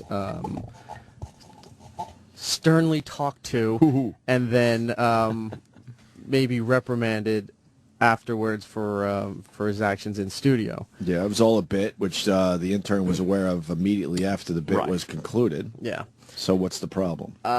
But on the air, it doesn't sound like that. Well, it's not. That's the beauty of the bit on the air. Yeah, It's called. That's what why we- it's a bit. We're supposed to explain it first. Right. And When Anthony does an impression, should we say, no, this is not really Ronald Reagan in the room? Hello. This, Shit, Ronald Reagan was just in here. I know. Right? this is the same dope, by the way. I want to remind the audience that said, good news, guys. You could do the homeless shopping spree, but we're going to tell them all you're coming. And they have to sign Not a waiver. understanding what the whole bit was Yeah. about. Yeah, they want the mall to sign a waiver, Right. releasing this company and probably indemnifying them. And Idiots. indemnify us. Good news. As long as we tell them and they sign all the legalese. Legal documents, and we have to adhere to the rules of the mall. And I rolled my eyes, and I remember, like it was yesterday, I said, "You're an idiot." I liked some of the. I actually liked some of the workarounds that they had. The empty warehouse? We could just set up a warehouse and put like things that they could just pick up. It was a Costco. A Costco. Right. Right. Go to a Costco before it opens. And that wasn't his idea, to be fair. That was another. That was, his idea. it was one of Howard Stern's lackeys. Nope. Was it? I don't I'm even all care in whose today. idea Fuck it it. is. Ask me anything. What do you mean I'll one of his fucking give you lackeys? Opinions all day long. He was just kind of. Who was it? Just say it. It's a guy that's best friends with Howard and also has to work with us, so it's a conflict of interest. Now let me ask you. Here's what I think is going on behind the scenes. I think all the bosses want to fuck E-Rock, and they just like getting him in the office to check him out. Yeah. Like they're probably very sensual discussions. Chubby chasers. Yeah, they're all chubby chasers. Like they'll sit there and talk to E-Rock. That's totally unacceptable, and then they'll kind of like push their slacks forward with their hard-ons, and they'll go, "So what are we going to do about this?" No, just a thought. Yeah, just a thought. So there was a discussion that the intern could have been in a situation on Friday. Could have been in a situation. But it was just mostly, we're just looking out for the well-being of the intern, for why they're here. This isn't the reasons why that they're here helping us out, and to make sure that they're being treated respectfully, and they're learning and those kind of things. Is that what interns are for? No. To learn and radio was be respected. Radio, I mean, from the beginning, you did all sorts of crazy shit with interns. We did crazy shit with interns for how many years we've been doing this together? 18 or something? Yeah. Whoa. 18 years, and we've never, ever, ever had a issue with an intern to the point where it was going to get anyone in trouble. No. Had some situations, but it was easy to get out of. Very easy to get out of, actually. Old fucking... throw strawberry on the shoe guy. Oh, yeah. He was an issue. He enraged me because he was a rich, spoiled kid. Drove me nuts. And Julia. He was a good kid, though. Whoa. So what was the problem? That we secretly recorded him, E-Rock? Well, I guess the reprimanding portion of the broadcast, where he was in here, it was brought up whether he knew or not that he was still on the air while we were having this discussion. Holy shit. And everything's fine. Everything got talked out. Everything is Here's fine. the bottom line about them knowing they're on the air. They signed something. Yes. Whenever you are in this vicinity, you have to assume you're being recorded or on the air. They signed something that says that. Mm-hmm. Yeah, they have to be expected when they are here at all. When they come in to do their internship, that anything they say and it will be used against them. And the intern was aware, so that wasn't a problem. E-Rock, you don't need the gig. Relax. Stop trying to protect your supervisor gig. Is that a clip from the Tonys last night? Blow it up. It's Julia from Yeah. Noah. I thought it was a clip from the Tony Awards. How come comments are disabled? Hey, I wonder. I don't know. It's probably a similar So is reason masculinity. to the point where it has 69 likes and 536 dislikes. Wow. All right, we'll move on. Well, you should check with E-Rock before you move on. Are we all right? Yeah. E-Rock? I'm not your supervisor. Who were you protecting right there? I heard that. I have to protect the interns. Oh, They're the innocent. I'm hearing the sarcasm. Nice. There you go. He's more, like the catcher more of that, in the, E-Rock. you're like the catcher in the rye. You're protecting. Catcher of the rye. Catcher of the wheat. Ham on rye.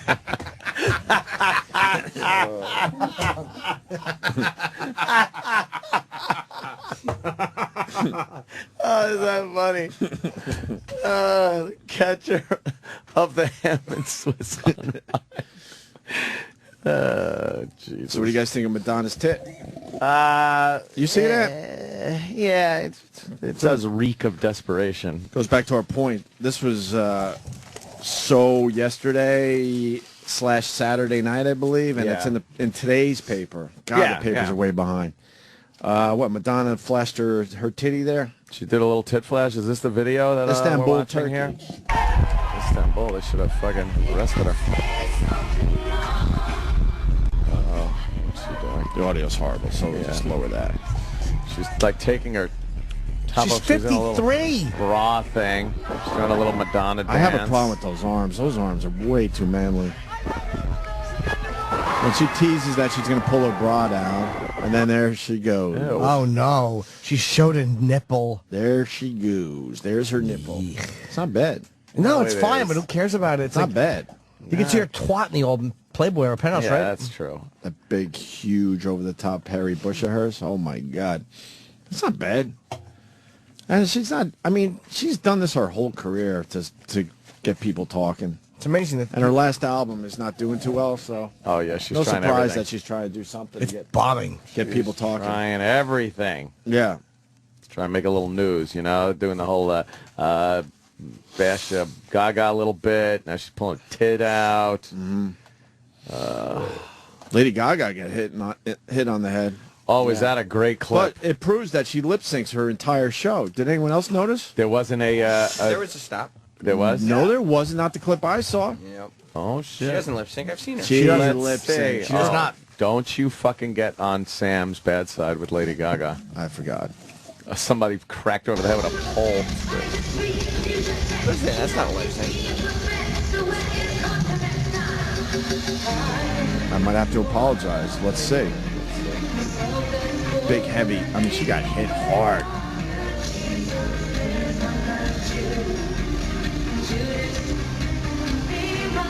You hear that? Was not saying. How did she go right back to singing? Are you sure she's not singing over a track? She doesn't lip sync. How do you get hit in the head that hard? Because the lyrics are missing. I really want to see this live now, this song. That made me want to hear Judas. Yeah, it's a good song. Don't you love Lady Gaga? She's the best.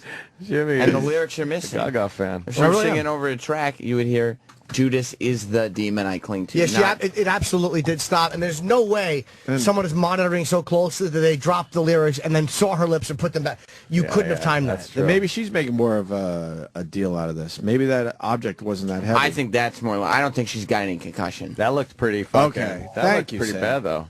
That did Yeah, look but like if it's a prop, maybe it's not that heavy. I think that's what she's not being And now honest she's about. taking advantage of the fact that it looked like she got hurt. That I'll agree with. Maybe it hit her enough to throw off for a split second. Like it's a surprise, but I don't think she got any concussion from that. She didn't even. Let me see it again. Let me see it again. It is pretty fucking. Because the guy. What is it? A big pole? Yeah. What is it, Sam? Yeah. It's a pole from her set.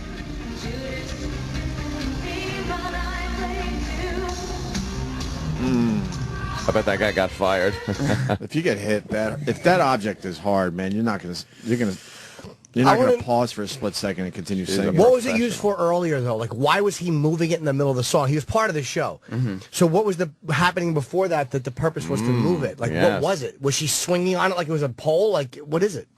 I said, what is it 8 times? We get it. We don't know. Pole, some kind of a pole. She got a pole. I know. That's a very high adrenaline show. That adrenaline fuels you through a lot. That is true. You get done and you're like, ow, that hurt. Yeah. Meow. I want to see the show, don't you? Yeah, really. The last tour was amazing. We'll go when she comes. Oh, I can't wait. We should go together. I will. Okay, great. I would go. It's so I'm not good. gonna lie. She's so I would good. go. I would check it out. She's unbelievable. Some of that shit's catchy. I'm not downloading it or any of that. You should. But there's some catchy shit there. I went to the Monsters Ball. I did as well. Yeah. It was fun, right? Yeah. I just don't like on Twitter where she talks to her little monsters, but I'm not the guy she's talking to. You don't like the little monsters? You want to be a little monster, don't you? Yes, I do. You want to be acknowledged as a little monster? Yes, I do. It would make your day. Oh, my God. Jimmy is a little monster. I'm a little monster. What's a little That's all monster mean? That's all we had on Right. Madonna? Well, she's, she's talking to like 15 or 14-year-old, like, transgendered weird kids. Then, they're not, she's not talking to us fucking jaded, almost 50-year-old men, creeps. She's talking to young, we're like monsters, what the fuck? What is that? All right, she's talking to the children. Yeah, like they think they're little monsters. Hi, I'm a monster. Are you sure? We'll go to Monsters Inc. together. What do I know? That's all we had on Madonna? There's nothing else there, I She flashed her guess? tit in Turkey. Yeah. She just can't deal with the fact that she's finished. Oh. She's still selling out, though. She does, Yeah, but she's always going to sell. I mean, a lot of people sell out, but she's not like a... What's wrong with her relevant music? pop It's just music. not catchy? She's 53 years old. Like, But is it too complicated, her music? What's going no, on it's there? just people have heard Madonna. Like, Yeah, and they're ready for the next thing. You can't do this. She stayed relevant much longer than most Yeah. people who do what she does. 30 years, I would Much say, right? longer. Yeah. Yeah, dude. She made 30 years, I think. She was, I hate to say trend setting, but she was like dictating all this stuff in pop culture for 30 fucking years. Wow. It's amazing to pull that off. Like, a P. Diddy or Puff, whatever, does it for a short period of time. Right. But she was doing it for since the 80s. Yeah. She's all done now. But she's selling out all around the world. How's she can done? still, but she can still sell out and do shows. But she's not Maybe she shouldn't put that album like out. her fans are her fans. Sam has Like, she's- proclaimed it. She's not It's getting over. new fans anymore. She should sing, I think she should sing stuff that's more Whatever. I would like to hear her sing different stuff. Like, I don't really want to hear Madonna doing pop music anymore. It doesn't interest me. She tried all that shit, though, didn't she? Some of that Evita shit. That Evita shit. Which I like. Yeah. You don't want to hear her sing her old top tongue? I don't mind them, but the new ones don't do much for me. Like, she's not going to write a new pop song better than fucking Judas. What about La Isla Bonita? I love La Isla Bonita is a good one. Who doesn't? Right. But she shouldn't be putting out new pop songs. I like that song, though. The fucking island. It's beautiful. Can we talk about Don Rickles? Unfortunately, I don't like him. I don't go for that type of Oh, that type of humor. Unfortunately, no one in the media will explain Don Rickles to their viewers. Don Rickles has been doing offensive humor for his entire career. He don't give a fuck about PC crap. Never has and never will.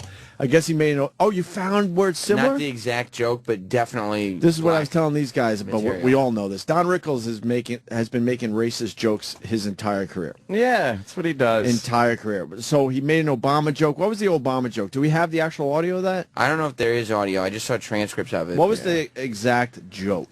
I have black friends. I shouldn't make fun of the blacks. President Obama's a friend of mine. He was over the house the other day, but the mop broke, or something like that. He was implying that Obama's a janitor, and it made me laugh. That's hilarious.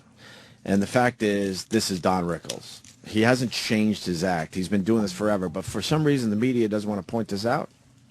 Yeah. We're part of the media, I know. Because every time I say that, we're pointing it out. You're part of the media. Mainstream media. Yeah, the mainstream guys. Point it out like that? Media. Yeah, that don't say cunt. The guys that don't pepper their news with cunt. Yeah. Those guys. They're like, oh my God, Don Rickles, what happened? He lost his fucking mind. What is he talking look about, at this. Obama? Look at this clip. Oh, we got the transcript. He's losing his fucking mind. Sam found this from the Sammy Davis Jr. roast, right? Sammy. Yeah. It's racial. What year is this? 70. Whatever. I'm going to guess 76. Yeah, it doesn't Probably have a even date on lower. It looks like Probably it. early 70s. From one of the old Dean Martin roasts. Yeah. Right. No, you're Catholic and I'm a Jew, and Sammy, you're black. I'm sorry. He said, Sammy, you're black, you suck? No. I'm sorry. He said, I'm sorry. So-and-so, you're a Catholic, I'm a Jew, Sammy, you're black. I'm sorry. That's brilliant. Can you hear that again? Yeah, the audio was a little rough for me. Yeah, I love it. He's great. No, you're Catholic and I'm a Jew, and Sammy, you're black. I'm sorry.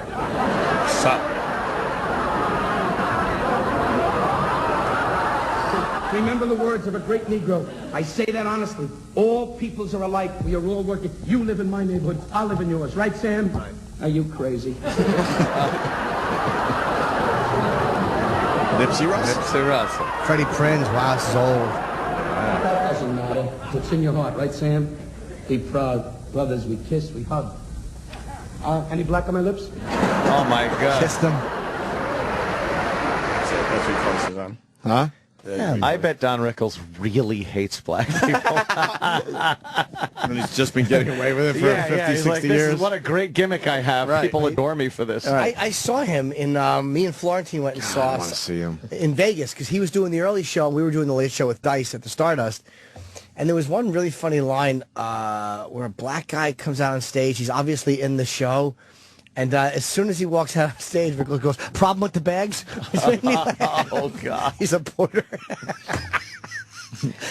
He's a funny dude, man. And his timing, I've seen that line before. I'm a Jew, you're black. I'm sorry. But with the timing of that, sorry. Yeah. And he hasn't really written any new material. He's been doing the same stuff for a long time because it works. The headline, though, Don Rickles shocks Hollywood crowd with racial Obama joke. Who cares? Way to not know what Don Rickles is about. I know. So I made fun of Obama for being black in 2008. It's not a big shocking deal. I just threw myself into the story. Who cares?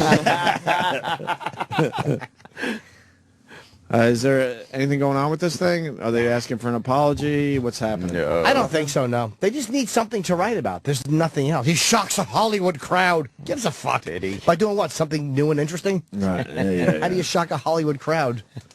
We got it, Jim. Just trying to see if there's anything more to this. Nah, I think it was... Fuck, Rickles actually said something?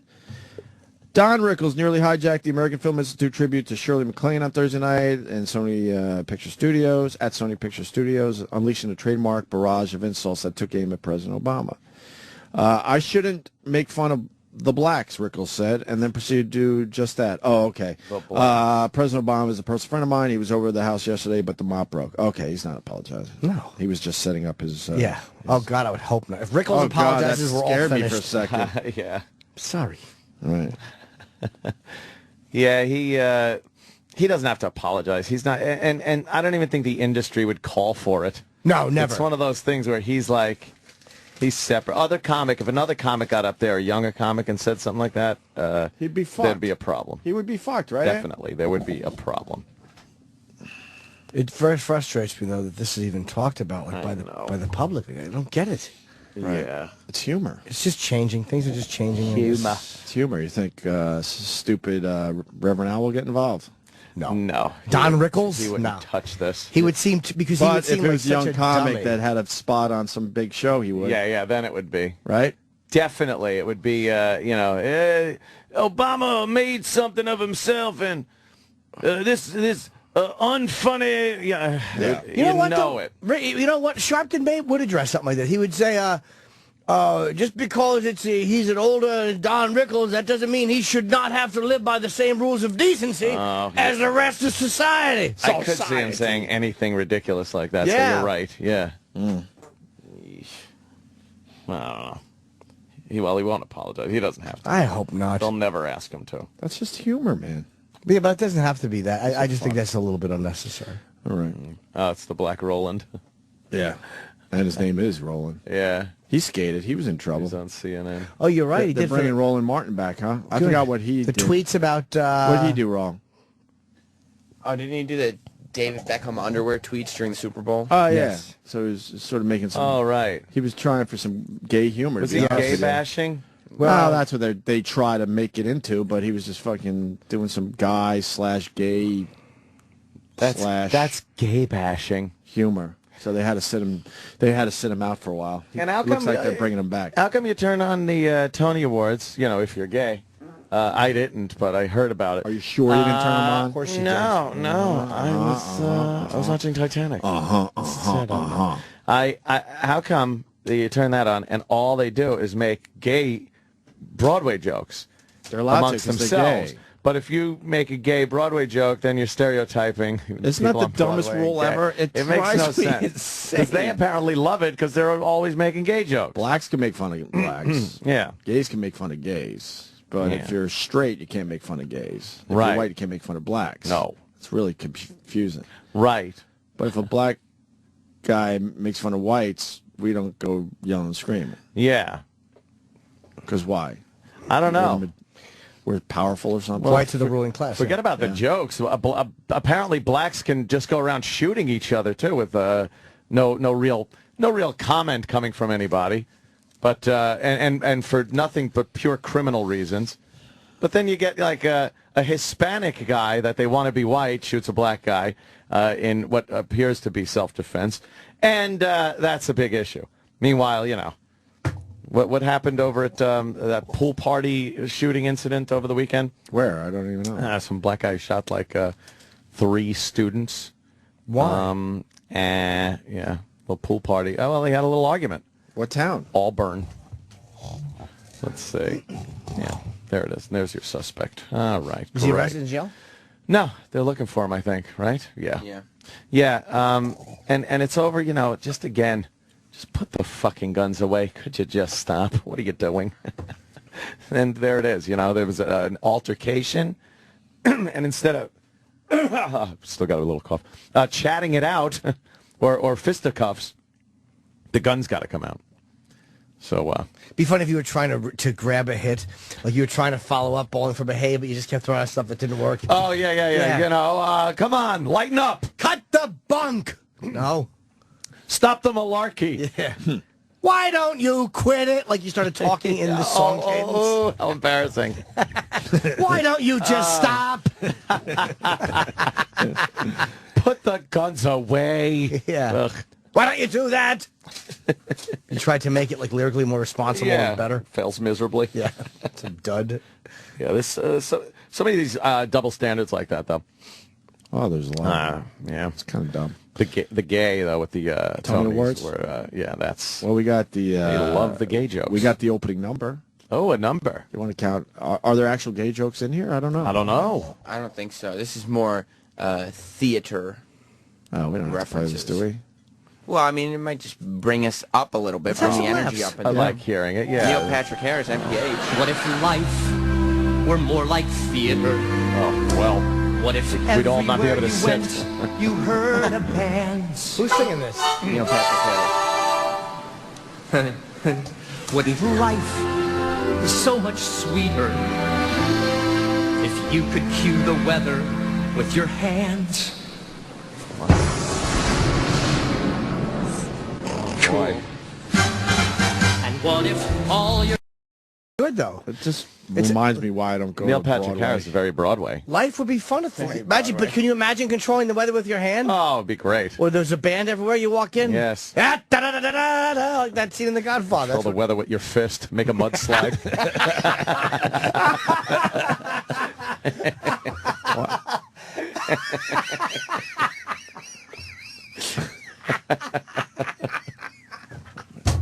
That's just always bad.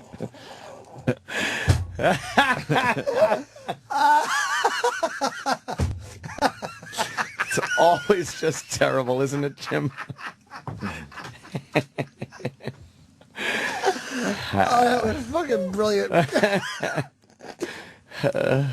You fish. Jesus.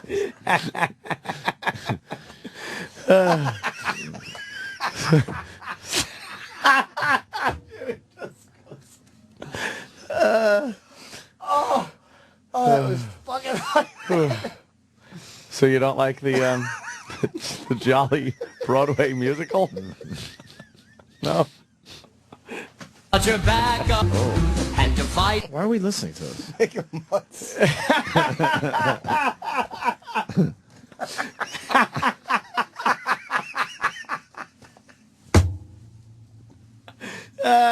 Shit.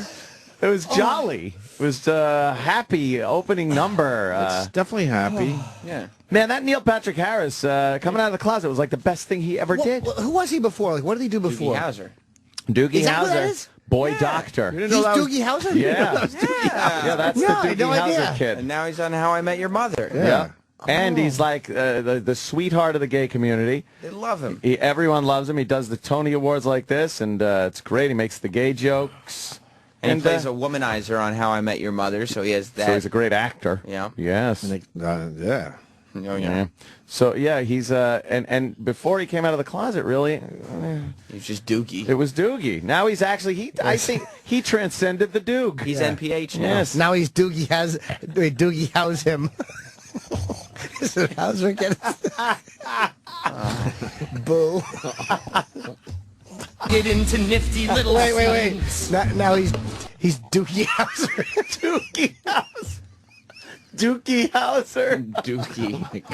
Oh, my whole world. The world's a pretty big place, Amanda. What's supposed to mean? Means I'm leaving you. No. Oh. Mamma mia. Ha, and just as you were splitting, your apartment disappeared by unknown means. Thanks, mysterious people in black clothing. Just as you were splitting. You'll pull your cock out, and your friends start shitting. Can't help it. It's just right there. Of course. You can't say splitting to us. Exactly. Yes. Doogie. Can we hear more? This is marvelous. Yeah, I love this. Look, and I'm watching the video. They're dancing. They're doing a dance yeah, to the they're video. all- Sings. Okay. Something strange about a magical head. That what was? British umbrellas. Oh, it's Mary Poppins. Mary Poppins. Ah! The fucking lady's flying! Oh, it's okay, Chip. It's on cable, Chip. It's a Broadway show. Fucking witchcraft! I went to see that one time. I ran out of the theater. Fuck that shit. Fucking crazy. Turn it off. It's a show, you idiots. Thank God Gary doesn't work on Broadway. There would be no more flying Mary Poppins. No, definitely not. Spider-Man would be SOL. Oh, that's fuck yeah. that's much too. You wouldn't be able to do that on Broadway if Gary was in charge. I think it's a good idea to have a person flying over the stage with nothing but an umbrella to protect them. It's great. Yeah. Looks like fucking RFK's ex-wife flying seekers. She's on a rope. Fuck her. He said he said she used to beat him. That's what's coming out in the paper today. She used to hit him. Yeah, she used to hit She's a him. fucking monster, apparently. Yeah. And she killed a family pet, too.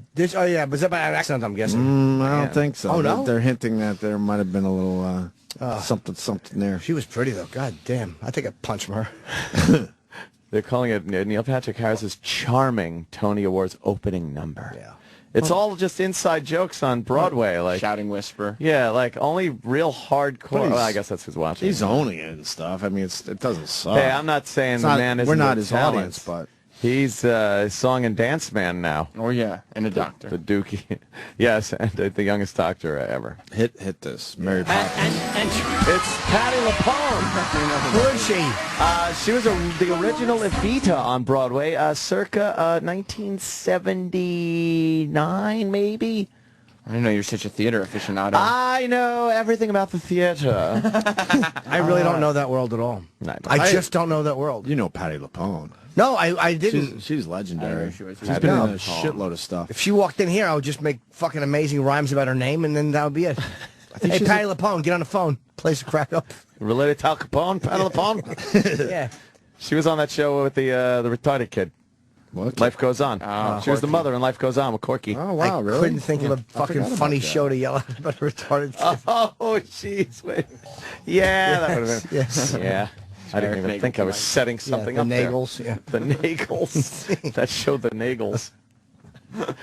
The young boy. You want to continue with this? I do. Yeah. She's pushing a lawnmower. Why? All right. Yeah, why is she pushing a lawnmower? Is that an Because inside she's joke? the neighbor. Oh. He set it up. Said, I don't pay attention to Broadway lyrics and what they're talking about. You got to. It helps to smooth the story. Oh, it's just thing. I just know what Rum Tum Tugger said. Oh, in yeah. Cats. Heard you talking about cats on your little show there you do after the show. I like Cats. And, You've seen it? Yeah. I've seen it a bunch of times. Bunch of times. Now Where? and forever at the Winter Garden Theater. Yeah, when it was at the Winter Garden Theater, I saw it at the Winter Garden Theater. They lied. It's not forever. No, now it's Mamma Now Mia. until closing. Yeah. Now until Now until June. Seems like a dated 80s thing. Yeah, What was it Southern about? London. about Nothing. cats. Yeah, it wasn't about anything. It was just cats singing.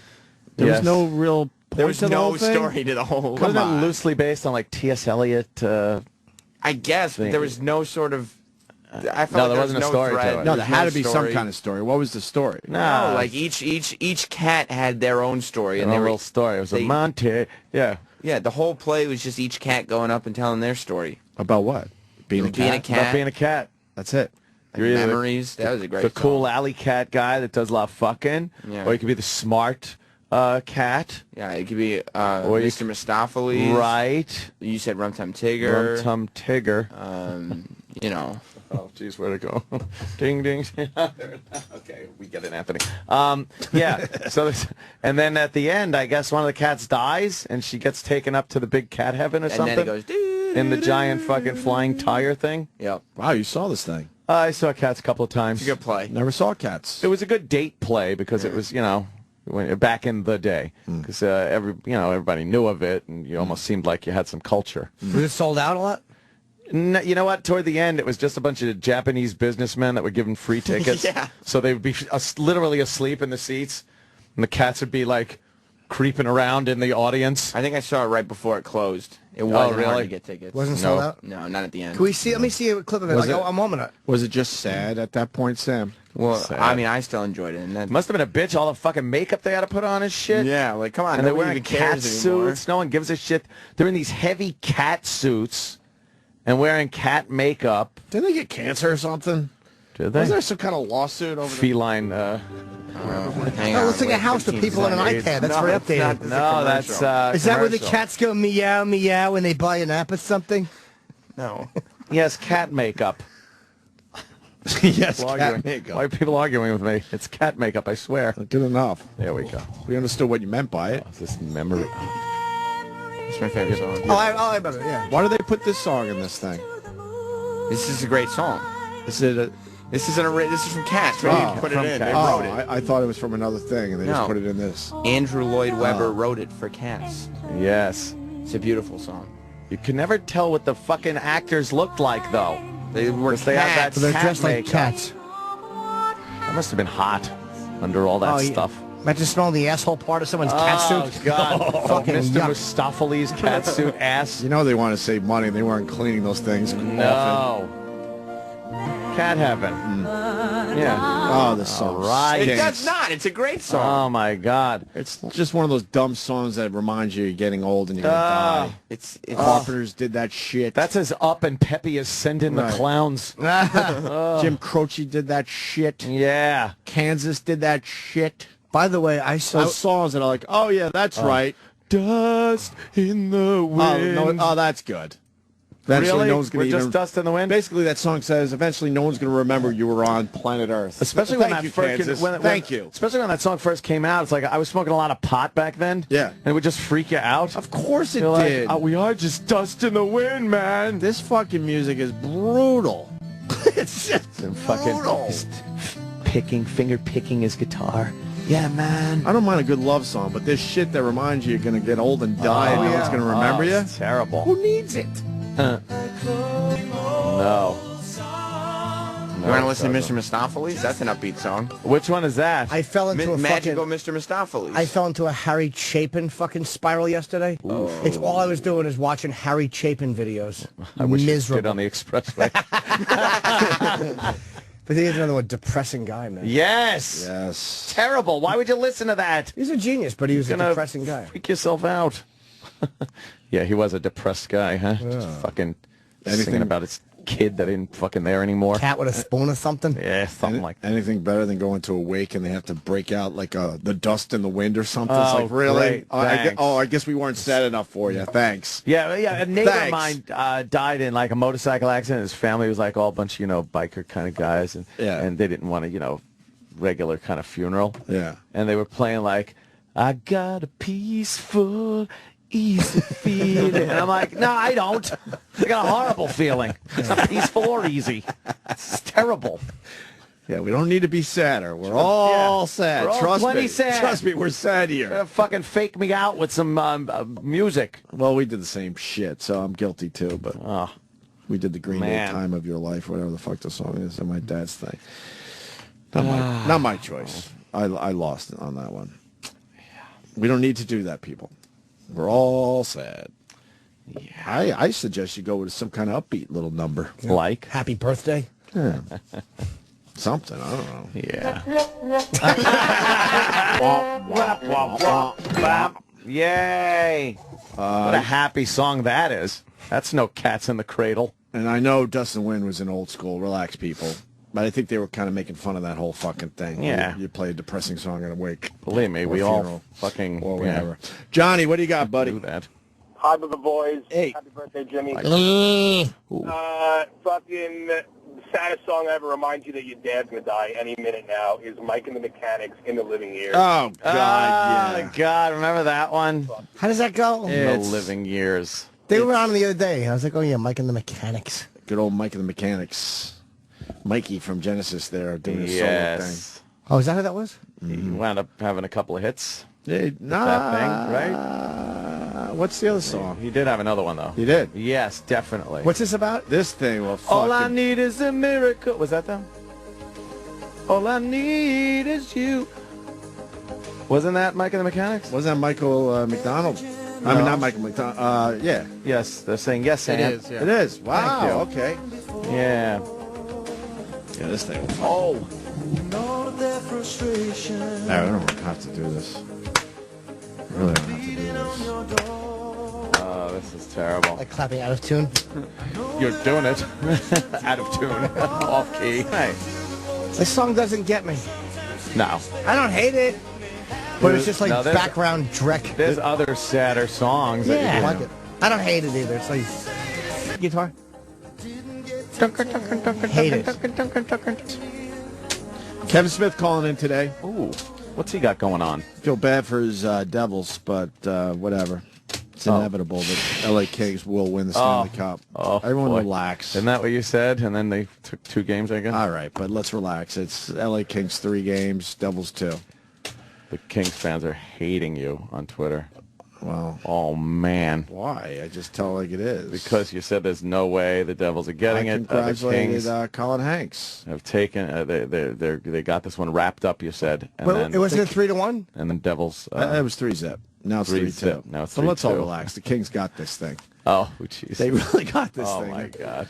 They're by far the better team. They've proven it the entire year and through the playoffs. Oh boy. All right. I'll tell you what happened. Colin Hanks was in. And Colin Hanks was really bummed he couldn't go to the game in L.A. because he was here promoting.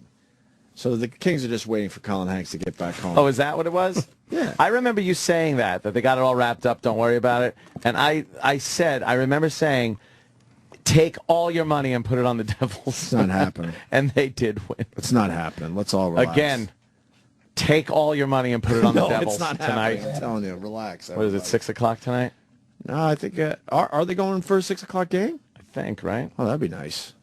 Could actually stay up and watch it. 7:30? 7:30. And who do you got in the NBA Finals? Might as well do what's this NBA? Right now. What is that? You got, you got Oklahoma City and the Miami Heat. Who you got? I got to go with the super team. You think LeBron finally wins a ring, huh? Yeah. No way. Yeah, he's good. Oklahoma all the way. Oh boy. Durant. Oh no, that can only mean no. It's not happening. It's not happening. It's not happening. It's not happening. This ain't happening, man. Okay. You know the Devils aren't going to win it, right? No. I honestly get out of here. I wouldn't have given it a second thought. I'd have been like, all right, well, the Kings got this wrapped up. And then when you said it, it's like, oh my God, no! He just threw that monkey wrench in there, and then to see them take 2 games after that makes it interesting. That's all. Certainly does. But the Kings got this thing easily. Oh no! Keep up your good nature. Can we pee now? Yeah. And we never did You gotta fix that shirt, man. That muscles are bursting. In the middle right there, those ab muscles. This is a gut. No, it's not. They're ab muscles. You know what you do to me on a regular basis? What, that V? That's fucking pushing out. Jeez, he let himself go. No, not really. I've looked like this for a good 10 years You now. see it, don't you? I do. Home run calls when we get back. Oh yeah. What happened? Something I was happened? just looking at the GOG getting hit, trying to see if it's. It's She's doing not with a a gun on concussion. stage. Now she's taking advantage of the whole Why thing. does she have a rifle on stage too? What's that part about the That song? she's holding? Yeah. That's a gun/keyboard. You know, I don't appreciate that she's glorifying guns like that. I'll talk to her about it. Why would she have a keyboard/gun on stage? I don't get it. At our last show, she had a keyboard in the hood of a car. It was amazing. That was great. Yeah. Was it? Yeah. And that little bus was on stage. Yep. Oh God! Right. Yay for the bus. I like a good. She was on her way to the Monsters Ball. Yeah. Little monsters were going to go there. Hi. Mother Monster was leading the pack. Mother Monster. Mother Monster? No way. That's Mother Monster, Lady Gaga. Do your teeth hurt? This is terrible. Yeah, and the whole monster thing. But I do like the music in the show a lot. But hello, Mother Monster. I'm Mother Monster. No, Yeah, but they all have that now. Justin Bieber's got the Beliebers. Chris has the what? What's his? The Breezies. Oh, Team Breezy. Team Breezy. Team Breezy. You gotta be a Breezy. They're all. What about Taylor Hulkamaniacs. Swift? Doesn't she have one? Yeah, I can't remember what hers And what is. about Katy Perry? Doesn't she have one? I'm not sure about Katy Perry. Wait, what is Hulk? What is Taylor Swift? 'Cause I like her too. Because you're mean. I like that song. Oh, really? You like that? I do. She's talented. awesome. Yeah, She is Taylor talented. Swift. For a pretty girl too. I mean, she writes all her own shit, right? Yeah. Lady Gaga doesn't. Lady Gaga writes most of her own songs. No, she doesn't. Sure she does. She's No, a very talented She songwriter. really doesn't. I know the guy that writes all her stuff. You do not. He just wants to be behind the scenes. She's a good songstress. He doesn't want anyone to know. It's a good word. to Thank describe you. her. I try to get that one in once a show. It's hard to say songstress. The Beatles turned 50. Holy fuck. 50 and people still fucking listen to this shit. It's amazing. Like it was yesterday. Fucking amazing. Get it? Get it? Oh, Get it? Yes. Get it? Like it Get was it? yesterday. Get it? Exactly. Get it? Get it? Yeah. It's a Beatles song. Yesterday. Yes, it is. Get it? Mm-hmm. I am going to pee my pants. Oh, yeah? I'd love to see that. Let's do it. Little spot. All right. Little spot. Actually, I can't pee now because it hurts so bad. Oh, no. You just gotta relax. Sometimes if I brush my nipple lightly, it helps me too. Can you imagine controlling the weather with your hand? Oh, it'd be great. Or there's a band everywhere you walk in? Yes. Ah, da-da-da-da-da-da, like that scene in The Godfather. Control the weather with your fist. Make a mudslide. Sirius XM. The Opie and Anthony Show. I do for Genesis. Genesis. So, John Sterling. Oh. Once again, I was at Yankee Stadium on Saturday night, and, man, they really do embrace John Sterling because the Yankees, wrap it up and they beat the Mets. Yeah. And on the massive scoreboard or whatever, the big Jumbotron. Yeah. I don't think they call them Jumbotrons Nah, anymore, it's like do the they? big fucking board. Trinitron, whatever. They have a close-up of John Sterling fucking in that epileptic when fit. he does the Yankees win. So obviously, Yankees win. Obviously, that's recorded, and I guess they play it after every Yankee victory at home. Oh man, it's a so they recorded really thing? like John Sterling. So they've gotten it to the point where it's pre-recorded. It and had to be. Wow. It had to be. It's pre-recorded, right? What? On the big screen. On the big screen. Probably, yeah. Yeah, because it's when John Sterling does final the out. Yankees It was win. The Yankees win. final out. He was must- on the it big must be, screen. I didn't know just they did losing with his weak fucking wrists. Look at his wrists next time. See, that's why he does it. They indulge him. They really do. You're right. I don't know why. They're douchebags. A classy organization like the Yankees. Not, I'm a Mets fan. It's very technically. gimmicky for a team like the Yankees. You think, right? Yeah. You'd expect the Brewers to do that shit. Yeah. Yankees don't do anything like the friggin' terrible towels and thunder sticks. Cowbells and things like in Tampa that. Bay. Yeah. Yeah, but the Sterling thing's pretty rough, Ant. It's terrible. I That's know. pretty rough. I gotta agree Well, with you just there, wait Mikey. till you hear what I pulled. Oh boy. Name one thing in baseball that's rougher than the John Sterling home run call. Tomahawk. The thunder sticks, whatever they're called, and the it's not that bad. You didn't like that back in the 90s? No. Oh, this is him.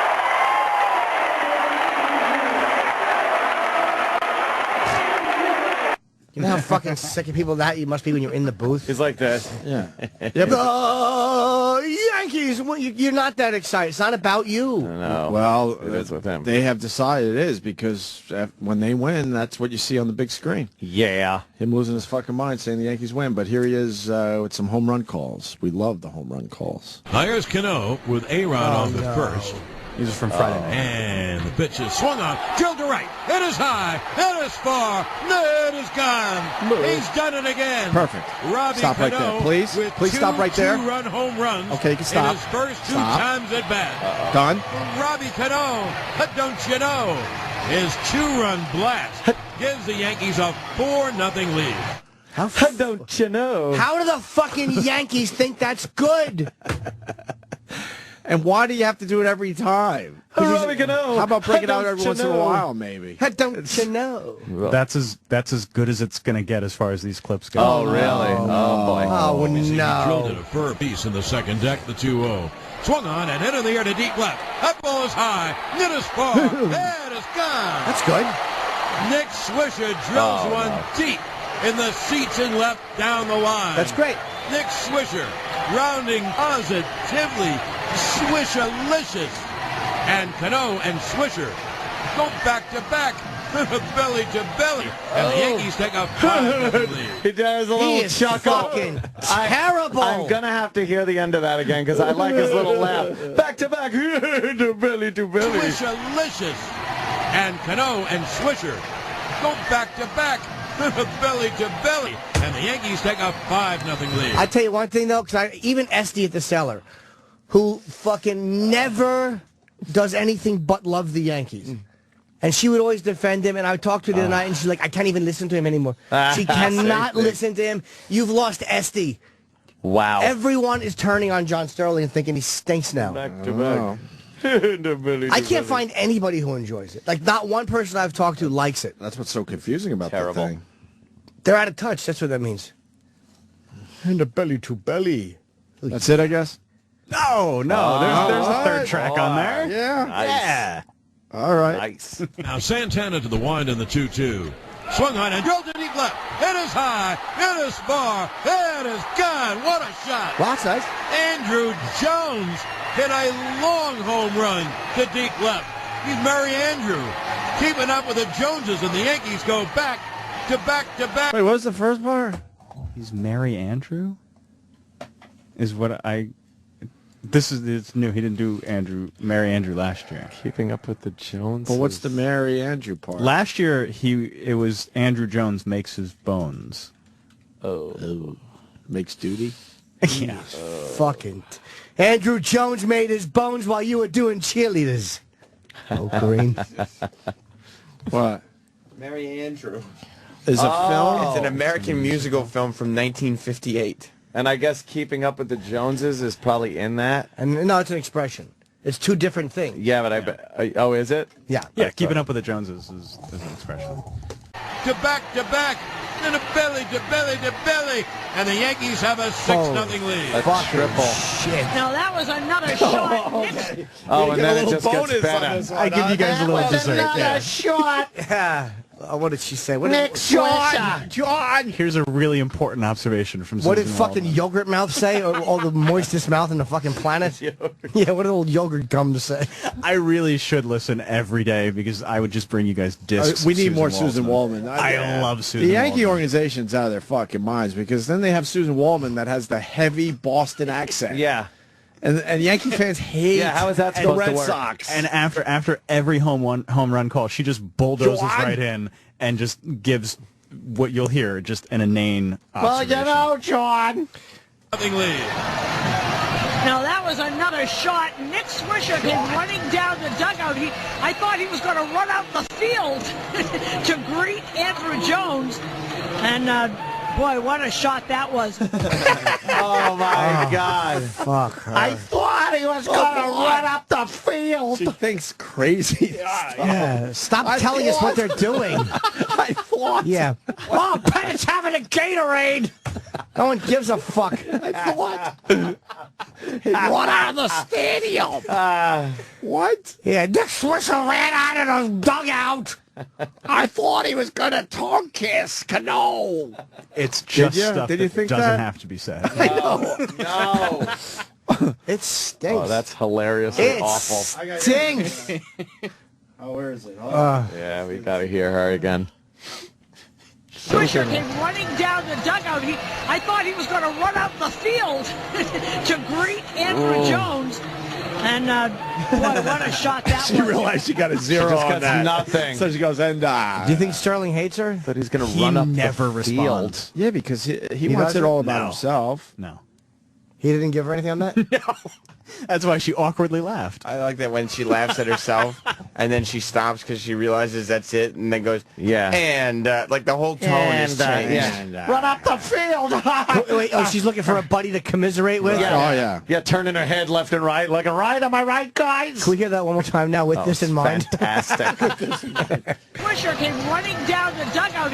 I thought he was going to run out the field to greet Andrew Jones. And boy, what a shot that was. Just because Sterling's probably giving her a dirty look, like, shut up. He's you mumbling bitch. cunt. Stand alone. Right, I'm working on my next home run call. Will you shut the fuck up? Yeah. Run up the field to greet Jones. I'll bet you she tries even like sucking up to him, like, oh yeah, you're right, John. The Grandy man sure can. When he hits a home run, give me some more yogurt for my mouth. My mouth isn't quite moist enough. The grand. I want a goggle with yogurt. I take mouth moistening pills. I sound like Ted Sheckler from Boston. A little bit. She doesn't sound like she's from Boston at all, does she? Oh, Let's God, go to it's Sammy awful. in Queens. Sammy. Sammy picked up the phone. I thought he was going to go dial it or something. What? That's Chyp. I know. Chyp Waldman. We're trying to get more Susan Waldman on the show.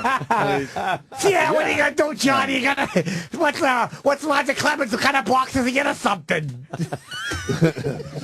Chyp Waldman. Terrible. It's a home run. How come he doesn't hit an apartment run or something? Oh, man. You're terrible. He had a double. What's that, a triple-double or something? Hey, you're John Sterling. Does that mean you like silver or something?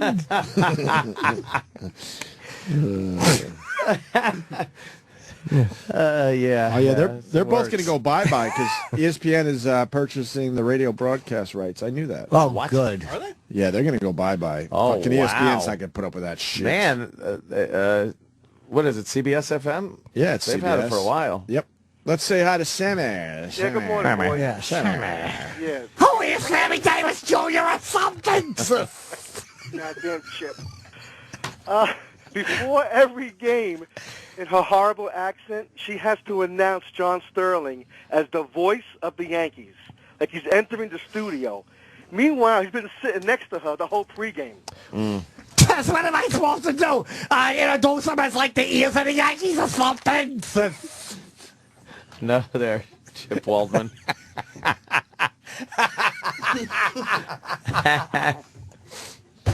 Oh, she sucks. Let's say hi to Matt in Connecticut, Matt. Say, Matt, what are you laying on the floor in front of the door or something? That's a good one, Chyp.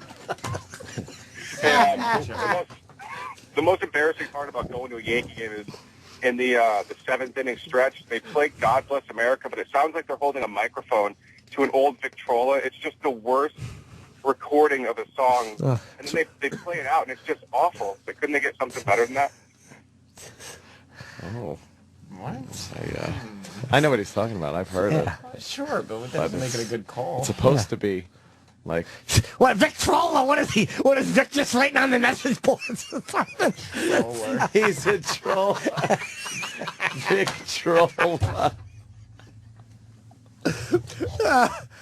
Posada new. But then Posada old too. Oh, no. Oh, it's K-N-E-W. Posada new. Not... Posada new. And then it's spreading from ear to ear, but it's going around the back or something.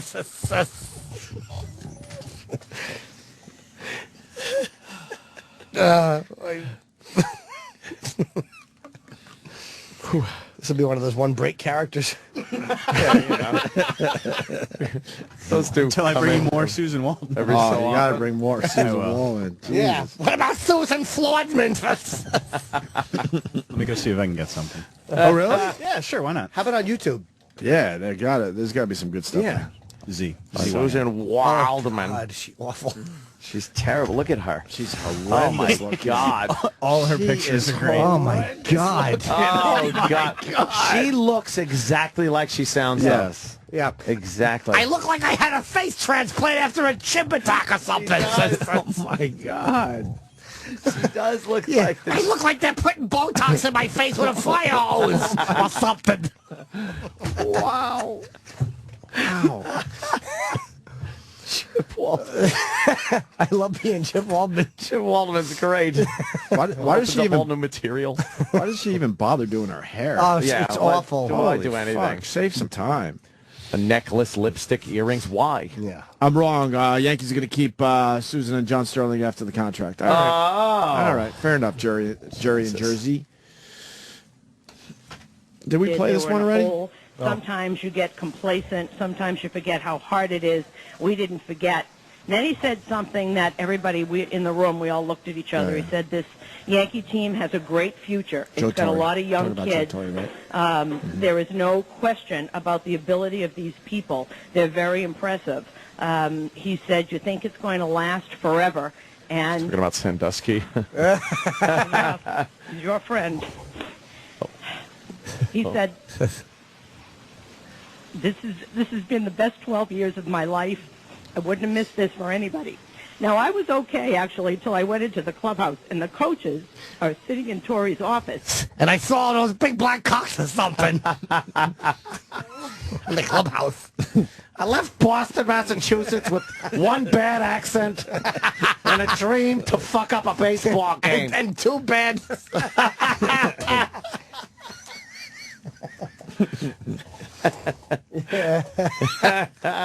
think wants this dream come true. He is fucking horrible. Just horrible. Well, Susan Waldman. Started off John Sterling and went right to Waldman. I never get tired of teasing her. No. It's great. She loves it, though. She's got the passion for the job. Yeah. The job. The job? Oh, that's her? You walk too fast. Slow down a bit. What? Advertisement. Oh. Do you see that? Oh, it looked like Susan Waldman from behind. That's what made that very confusing. Wait a minute, that doesn't look like her. Susan Waldman in the new pictures has hair like Harry and the Hendersons. I modeled my hair after the Sasquatch. Yankee Stadium spotlight. Yeah. All right.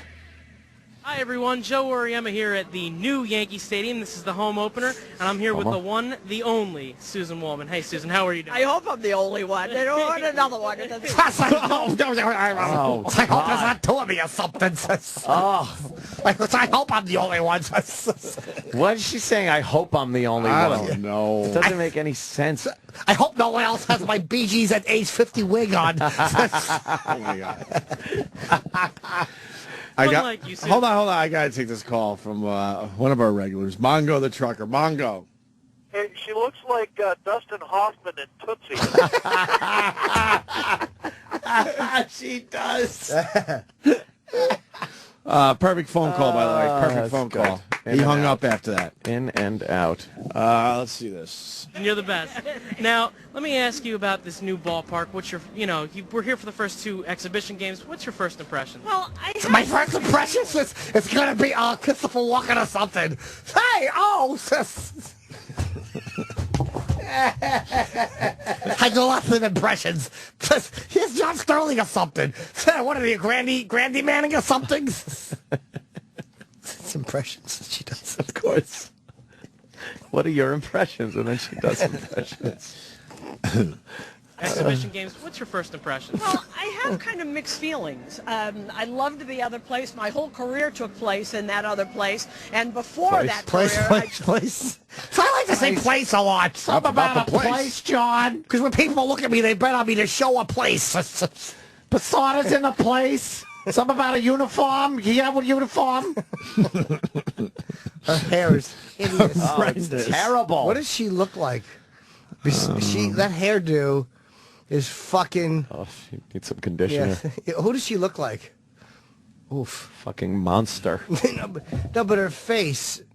who she looks like in only the face. She looks like Darth Vader after he took his helmet off. Skywalker's my son or something. Oh, she's a fucking disaster. What a mess. So much my time was spent in there. Right. This is beautiful. And when you sit in the booth or sit in the stands, you name think more you're places. In Yankee Stadium. Yeah. So it looks just like stands, Yankee Stadium, the except bleachers. the seats are more comfortable and there's more leg room. Right. And I hear there's more restrooms and you don't have to stand in line for an hour and a half to get food. It's absolutely beautiful. I think when we all get a little used to where we're going, right.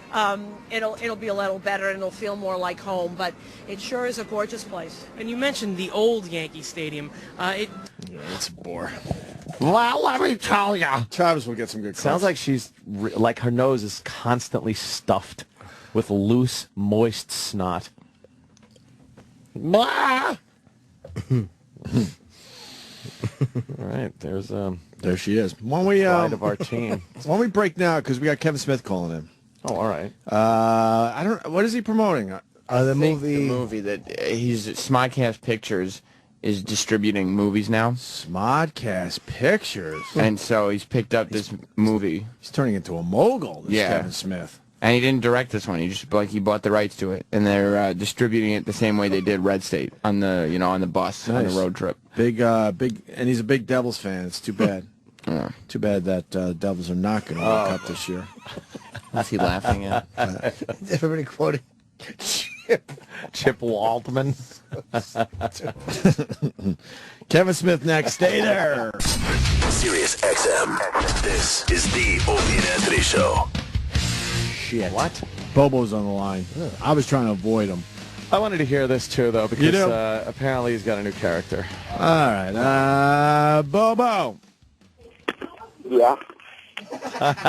You're really ready for the call, huh? I got to be honest with you, Bobo. I forgot that you were a Mets fan. I had an extra ticket for this big game at Yankee Stadium the other night. All right, that's okay. I understand if you forgot. Yeah, I did. Very forgettable. Huh? You would have taken him if you had remembered? No. What do you got, Bobo? Well, I got a crazy story that happened. There's a neighbor that's been driving my mother freaking nuts. No. Yeah. Bobo, hold on. I just want to get something straight right away. Don't use any names, okay? All right, I'm not using any names. Even though his name is Pete. Yeah, no names. What's his name? Oh, no. I can't use the name, but I am going to describe the person, all right? All right, who is it? These are these people from Russian family. Why, are they in a hurry or something?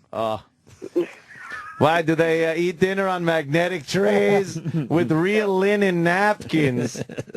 No, they keep... Dumb magnetic trays. Those magnetic trays. And those fucking napkins must smell. I want to go in there with a bulk eraser.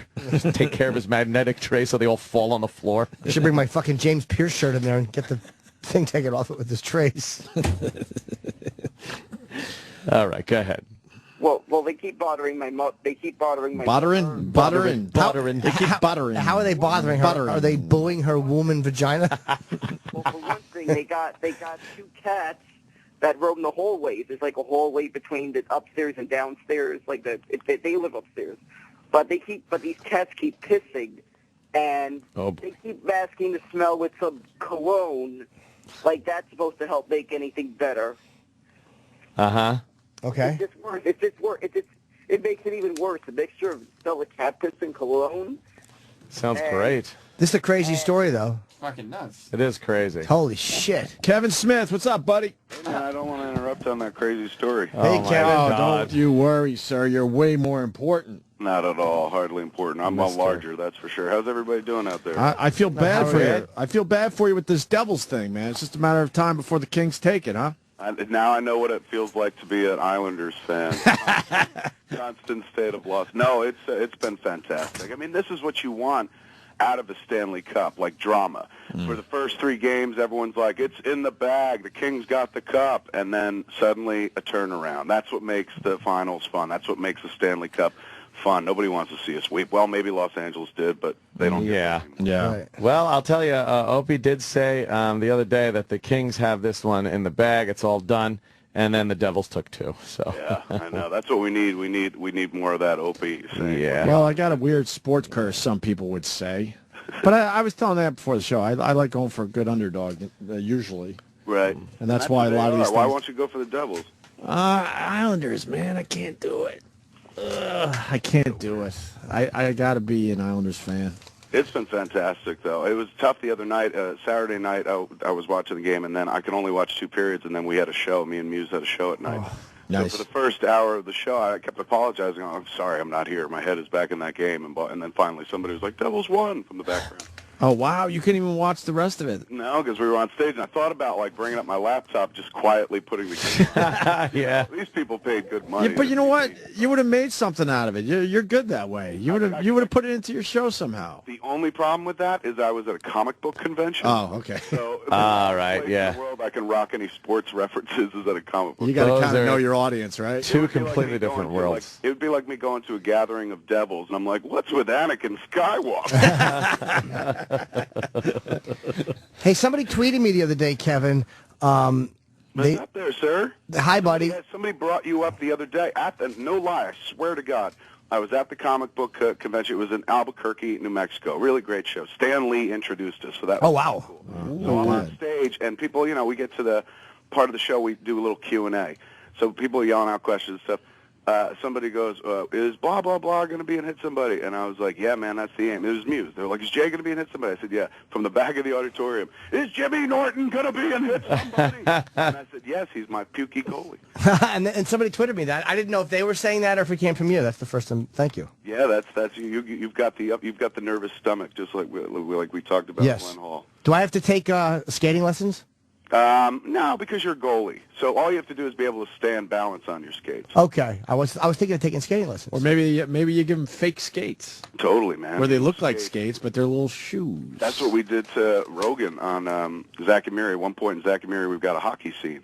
And Seth's from Canada, so I remember when we were talking about the movie before we even got out there, I was like, and then there's the hockey scene, man, which you could probably do in your sleep. And he's like, I'm the only Canadian who doesn't play hockey. So great. Oh, wow. So we put literally shoes on him and stuff like that. If you look in the hockey scene in Zach and Miri, there's limited mobility by Seth. That's because he couldn't stand on the skates. This is going to be a little obscure, but going with your point, I watched that Jim Carrey Penguin movie over the weekend. It's a kid movie. Mr. Popper's Penguins. Oh, is it horrendous? And they have a really bad skating scene in that movie. Look out for it. A couple of years back, I remember going in to meet on that movie. It was after Zach and Miri, and a bunch of people were like, hey, man, why don't you direct somebody else's script? I wound up doing Cop Out. One of the movies I met on was Mr. Popper's Penguins, and it was Ben Stiller at that point. They had a kid play Popper. When the penguins show up, they have the kid bending down to try to pet the penguin because it's going to be his pet for his birthday party. Yeah. Right. The CGI is so horrendous. The kid didn't know where he was supposed to be petting the invisible penguin. Really? And they left it in the movie. I'm like, didn't someone see this and go, all right, we got to redo this somehow? They're just sitting there going, who cares? Yeah, I think they did. Fuck it. What are we going to do it again? I think they did, but whatever. Hey, you got Smodcast pictures now. That's cool. I did. I mean, we were going to be coming into town this week to do the Bindlestiffs, which is a flick we picked up at the film festival, Slam Dance. It won the Audience Award. Dude, I'm not even lying. Like, when I say this movie is fucking hysterical, it is absolutely hysterical. I watched it for the first 10 minutes going like, all right, I'm going to see the influence. Soon I'm going to see Judd Apatow in this, or I'm going to see maybe a little bit of myself, or I'm going to see some Wes Anderson. There's got to be an influence here. You watch that whole movie, man, by about 15 minutes in, you're like, there is no influence. This is the real deal. Somebody's saying something original in a comedy. And it's a high school comedy, so, right away you're like, everyone must look like they're 25.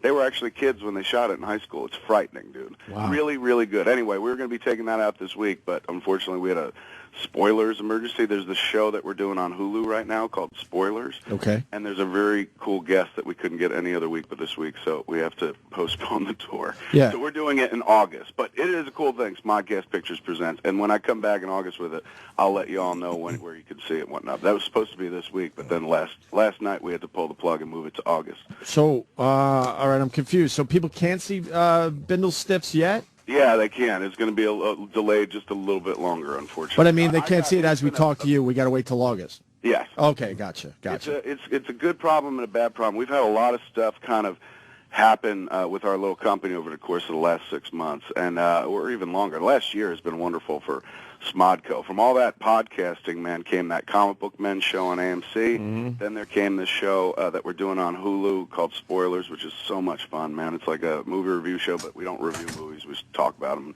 love on them. We say we don't review movies, we revere them, one of those taglines. Right. Then there's another TV show, which we just found out about Friday. Another one of our podcasts is turning into a broadcast. So we're all very stoked around here. And it looks like this is the year where we just do a bunch of television, and it's a good thing, but at the same time it winds up, intruding on other aspects of your life. You really make us feel good about ourselves as we sit here day in and day out with nothing. Oh, my God, you guys get the killer job. I would trade my job with you guys. You know that in a heartbeat. Take mine. We just kind of want I'd rather sit around with a microphone in my face. We would love to just branch out a little bit. That's all I'm saying. Do you have an agent, Kevin, or do you do your own stuff? I have an agent, but I'll be honest with you, and he's a good guy, but this year was the year that I tried to do a lot of my own stuff, because for years, ever since I got in the business, of course, the moment you get in, you get an agent, and then some people get a manager. I never did that.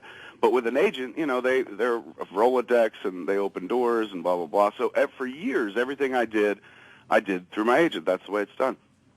This year, I started going like, well, how much can you do yourself? If you're letting other people do it, you're not really committed 100%. Like, let me see how far you could go without an agent, without a Rolodex and stuff. So this year, there were a few times where I kind of went out there by myself and didn't really kind of say, hey, man, can you set this up or can you do this? My agent was great. Last year, he put me into the book. I wrote that book, Tough Shit, and he set that up. I was in a pilot for a show called Tonightly, with Ralph Garman, who I do Hollywood Babylon with, and he set that up, and I was with Telepictures, so that was a nice paycheck. But everything else the last year, I kept trying to see if I could do stuff myself, and weird stuff. Sometimes it was like, let me see if I could set up this Hulu show without anybody else's help, without, Endeavor. And so that happened. But there was this one thing I did. It was so stupid, but it was one of these things where I was like, let me see how far I could get without my agent. I'm putting together this hockey thing, hit somebody, as we talked about before, Jimmy. One of the, the biggest hockey enthusiast in the business is also one of the most successful producers in not just the film business, but TV business, Jerry Bruckheimer. Jerry Bruckheimer's a huge hockey fan. So I was like, maybe I can get to Jerry Bruckheimer. Let me see how long it takes me to get to Jerry Bruckheimer without my agent. So I look online, and I find the main number for Bruckheimer Pictures, or whatever it's called, and I call it up. And the chick answers the phone. She's like, Bruckheimer Productions, whatever. And I started chuckling, because I was like, this is going to sound so weird to say, but is Jerry there? And the lady goes, may I ask who's calling? I said, this is Kevin Smith. And she goes, okay, what's it in regards to? And I said, I worked with Jerry a long time ago on Coyote Ugly, because I did a rewrite on Coyote Ugly. And so I met him, nice guy, really cool guy, sits at a very long desk, very intimidating desk. So I said, I worked with him on Coyote Ugly. She goes, okay, hold on. She puts me on hold. And I'm sitting there going, I wonder what's going to happen. She's going to come back and be like, he doesn't know who you are. She comes back. She goes, Kevin. I said, yes. She goes, Kevin Smith? I said, yes. And what movie did you work on? I said, Coyote Ugly. And she goes, and what, were you craft service? Oh, no. And I go, no, I did a draft of the screenplay. And she goes, oh, you're a writer. And I said, yeah. She goes, okay, hold on. She puts me on hold, and there's pleasant music playing. 5 minutes go by. At this point, I'm like, they must be on the other side having this discussion of like, do you know? And he's like, it can't be him. Why wouldn't he call through his agent, blah, blah, blah. I'm waiting. I think I'm about to get on the phone. She gets back on the phone with me. She goes, Mr. Smith, would it be possible to submit your question in writing to us? Oh, shit. And I said, yeah, man, absolutely. Is there an email address or something? And she goes, yeah, totally. She goes, it's reception. Bruckheimerpictures.com, whatever it was. So they were just giving me the mailbox and everything. Yeah. So I was like, okay, totally. She gave me the address. And so I wrote the email. And you actually did it. But not to interrupt you, but this is why you're going to live to be 100. Because you just said, okay. Instead of getting stressed out and self-righteous, which I would have, you just said, all right, no problem. Whatever that is that works like that for you is going to keep you alive for a long time. It's weed, dude. It's weed. It's amazing to me. But I'm sitting there, right? So I'm like, I'll compose the email. I'm being patient, because I'm like, this is all a test. How long does it take me to get to Jerry Bruckheimer without an agent? So I sit there composing the email. I'm like, dear Jerry, you may not remember me. We worked together very briefly on Coyote Ugly and blah, blah, blah. Anyway, I had this thing I wanted to talk to you about, this hockey movie. If you get a chance, can you drop me a line? I left the phone number. And I sent the email. The next morning, dude, like maybe, 7, 8 o'clock in the morning, phone rings, like Jerry Bruckheimer calling for Kevin Smith. And I was like, right on, man. And I talked to him about the hockey thing. And it took me a total of 17 hours to get to the most powerful man in Hollywood by myself. And at that point, I was like, right on. Like, I'm not saying, screw agents. I hate my agent. I love my agent. He's a great guy. But I'm like, look, if I could do these things by myself, I mean, you're more invested at that point. Like, I've been that guy forever. When it comes to the movies, I don't just kind of sit back and do one thing. I do a bunch of things. Yeah. To not do that, most important aspect of getting a ball rolling by getting in touch with somebody who could do something or blah, blah, blah, or maybe would be interested. It was more of like, let me see if I could do this without help. Like, because that's what an agency is like. They look out for you. They set you up in meetings, but essentially it's a Rolodex. You're screwing with the whole protocol, though. Yeah, but I mean, not if I keep my agency and use my agency for other stuff. Like, they made a nice chunk of money off me last year. So I'm not like, oh, they're going to starve. But at the same time, I'm like, I'll never be able, this sounds dopey, and I don't mean this in a machismo way, and so I won't use the word man. I'll never be a grown-up unless I'm doing everything for myself. You know, it's like so many people are wonderful and do things for me, like, hey, here's your chocolate milk, but that's how I became a fat ass. I don't walk to the fridge because somebody's like, here's the chocolate milk. Or I don't, I don't spend a bunch of time trying to get to Jerry Bruckheimer, so I spend a bunch of time shoving pie in my face. So for me, I'm like, let me try to do more by myself, and oddly enough, at the same time, you tend to lose a little weight along with it. It's just the more you take control of your situation, the more you take control of your business, the healthier you are. I don't know. It's just been a weird thing we've been experimenting with here at Smodco for the last year, and this has been my most productive year in show business. Wow. That's amazing, man. It's just so many things you can keep going if you don't have somebody going, wait, you should do that later. Like, if you got somebody strategizing behind you, that to me never works. I don't like strategies. Like, I'll come up with a strategy, but I don't need this kind of, okay, don't show these people yet. Show them later. There's a right time to show them. No, there's not. Show them when you show them. It's been like that. It's been like this forever, though. Like showbiz and the movies and everything, and television. It's always been like this. But when you think about it, there's not enough money going around anymore, dude. The economy is in a weird place. So do you want to keep giving away more of your money to people that do things that you can do for yourself? Like, at that point, it's kind of like, look, I'm not swearing them off. I need them for certain things. But for other certain things, like if I can maintain that little piece for myself as opposed to giving 10% away because somebody connected me with a phone call, that's worth trying. You know what I'm saying? Because this 10%, that's a lot of money. Hey, this question's coming in. Would you be involved with a half-hour comedy one-camera shoot that you didn't write if it was funny? Somebody asked me that just the other day. There was a show that I don't even want to say where it is, but it's a pretty cool place. They're setting up a show. And it's a cool place where you're like, oh, man, what a dream to work there. But it was on someone else's thing. They were like, hey, this dude's doing a show, and they need a writer. And I was just like, that's and this came from my agent. And this is one of my little issues, man. Like, my agent calls me up going, oh, my God, they called you about this. Isn't that cool? And I was like, have you not been listening to what I said for the last year, 2 years? Like, I'm moving away from this business. He's like, then why are you setting up so many TV shows? And I was like, oh, good point. No, but I mean, if you were more than just a writer on it, like if you were like an exec producer on it, or producer on it, and like it was kind of done through your production company. Yeah, in a heartbeat. Is it you? Oh, yeah, well, it is, but that wasn't what I was getting at. The listeners are just sending in questions. But if it's you in a heartbeat, like you, I know, you, I like, your sense of humor, I dig, and whatnot. So that's something where I'm like, oh, I didn't create this world, but if I'm co-creating it with you. I'm doing a comedy. It's about the Sandusky Boys Heinies, and it's an animated series. Is that the title? Because I'm in it. Yeah, Boys Heinies. Yeah, it's kind of like the Boys of Brazil. People going like, I'm setting that on my TiVo. I don't know what it is. Yeah, absolutely. Oh, hell yeah.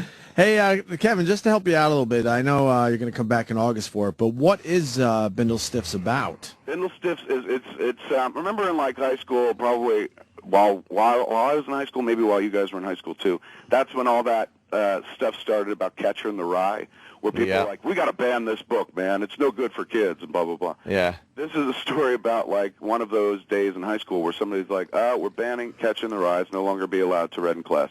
And the two boys in school go absolutely apeshit. Like, just lose it. And go like, look, we'll never learn. We have to go to the city and lead a Catcher in the Rye type life. So they leave their small town to go to the city to try to relive Catcher in the Rye, wind up sucking dick, fucking homeless people. It's crazy. Holy fuck. It is phenomenal, dude. You never see where the movie's coming. Like, I know a lot of people like, Hangover, bitch. This movie was way more surprising to me than Hangover. And, it was also about, like, the weird things people get into. It's fantastic. I felt so lucky when we saw it because I was like, this is the perfect first movie for us because it's kind of like Clerks. Like, there's a movie that comes from nowhere, it was made for peanuts, and it's very, very funny. At least I thought Clerks was funny.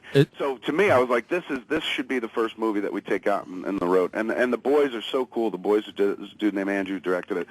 Smart kid. He's already got an agent and whatnot. He's going to go far.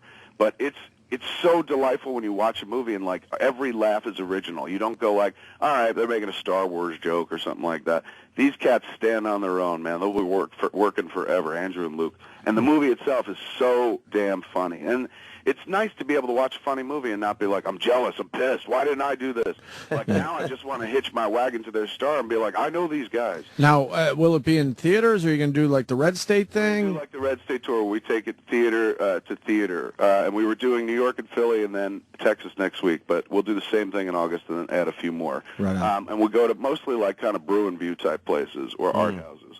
But it's kind of fun. We go, I introed a movie, we showed a movie, and then I get up to Q&A afterwards with Luke and Andrew, and meet the crowd gets to meet them, ask them questions and stuff. That's cool. I got to tell you, man, when you did that for Red State, that was so much fun. Oh, God, I loved it. That was honestly the most fun I ever had in the film business in almost 20 years of doing it, releasing Red State. It was a pain in the ass, and, like, you know, it took up a lot of time, and every morning I was up at, like, 3 to kind of sell tickets back east and whatnot, but it was all mine. You know what I'm saying? Like, we controlled every aspect of it, and you put as much of yourself into it as you wanted to. Like, if somebody else was putting it out, they'd be like, here's the budget for the ads, you're going to go here and do this interview. You know, everything's taken care of for you, and you just show up, you're a cog in the machine. But with the distribution being in our court, like us handling ourselves, every aspect you're responsible for. And for the person that's making the film, you know, I wrote it, directed it, edited it, to have even more control in the exhibition, oh, that was a dream come true. So it was like a rock concert every night, dude. I felt so young, and it was so awesome because I sat there. I didn't like, I'm going to go outside and smoke while you guys watch the movies. I sat there and watched every screening with the audience. And it was like, you know, you have a kid, and you raise a kid, and you enjoy every aspect of that kid's life. I got a daughter. I've enjoyed watching her grow up and stuff. The old way of like, hey, I'm going to make a movie and then hand it to somebody else, and they're going to distribute the movie, always felt to me like, I had a baby, now you take it and raise it, like just handing it over to a nanny. Right. When you distribute the movie yourself, man, it's like raising your kid and watching it grow and teaching it to walk and talk and all those things. So, well, Kevin, two things about that. The reason I brought it up, I'm amazed no one did it before you. You know, and is more people doing it now that you showed them the way? After I did it, and I don't know if it was like, hey, he's doing it, we could do it too. I don't know if it was an example or not, but shortly after we did Red State, Martin Sheen and Emilio Estevez took their movie The Way out on the road. Same thing, they kind of four-walled it. What's his name? Francis Ford Coppola, the director of The Godfather. At Comic-Con last year was just like, hey, I'm going to take my movie out on the road and re-edit it at every location. Oh, shit. So it was, so people started... Hold on, what do you mean, edit at a location? What do you mean, just to do something different? Like, what do you mean? Yeah, like every time you saw the movie on the road with him, it was a different configuration. He would kind of edit it on the fly, which was really fascinating. So it was like, remember Clue back in the day? Everyone's like, there's a different ending every time you see it. And really, there was just 4 different endings. Yeah. This guy literally had a different configuration for every time that he showed That's the clip, cool. from what I understand. Yeah, it's you know what it is, man? It's not like everyone's going, hey, let's all do it, because in the business of the arts, many people, lazy fat asses, don't want to do anything for themselves. I was one of those people for a long, long time. But as we kind of bridge this weird economy where, like, the math, the financial math of the entertainment business changes every day. Like, they're still now trying to squeeze pennies out of a dollar based on old video deals, but, like, it's all going away. Everything's different now. So at that point, you know, the smart artist who wants to work in the arts for a living, like, that's what I want to do. I just want to be a kid forever and get paid to play. If I want to continue doing that, I got to figure out ways to kind of make myself useful, make myself some cash without, you know, going the normal route or the old route, which is now kind of closed off. And I was kind of done with at that point anyway. It's interesting to me, though, because it's a ballsy thing to do, man.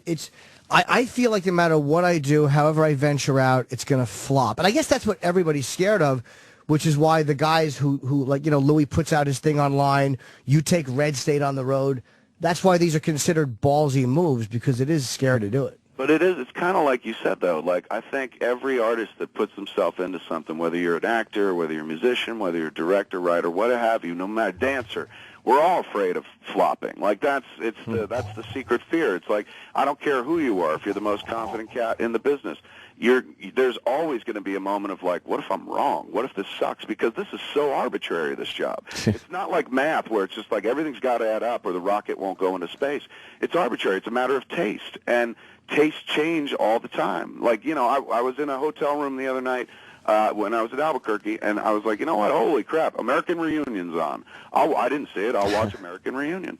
And I'm like, they did everything that they did kind of in American Pie, but what's the difference? And it's just like tastes have changed. Yeah. Things have moved on. So in order to kind of stay relevant, you know, because this is what I want to do till I die. I just want to make stuff up, and it's a great job, and the money's cool, don't get me wrong, but it's the best way to live, dude. I always feel like I'm 16 years old. I may look like I'm, a haggard 60, but I feel inside like I'm 16. It keeps you young.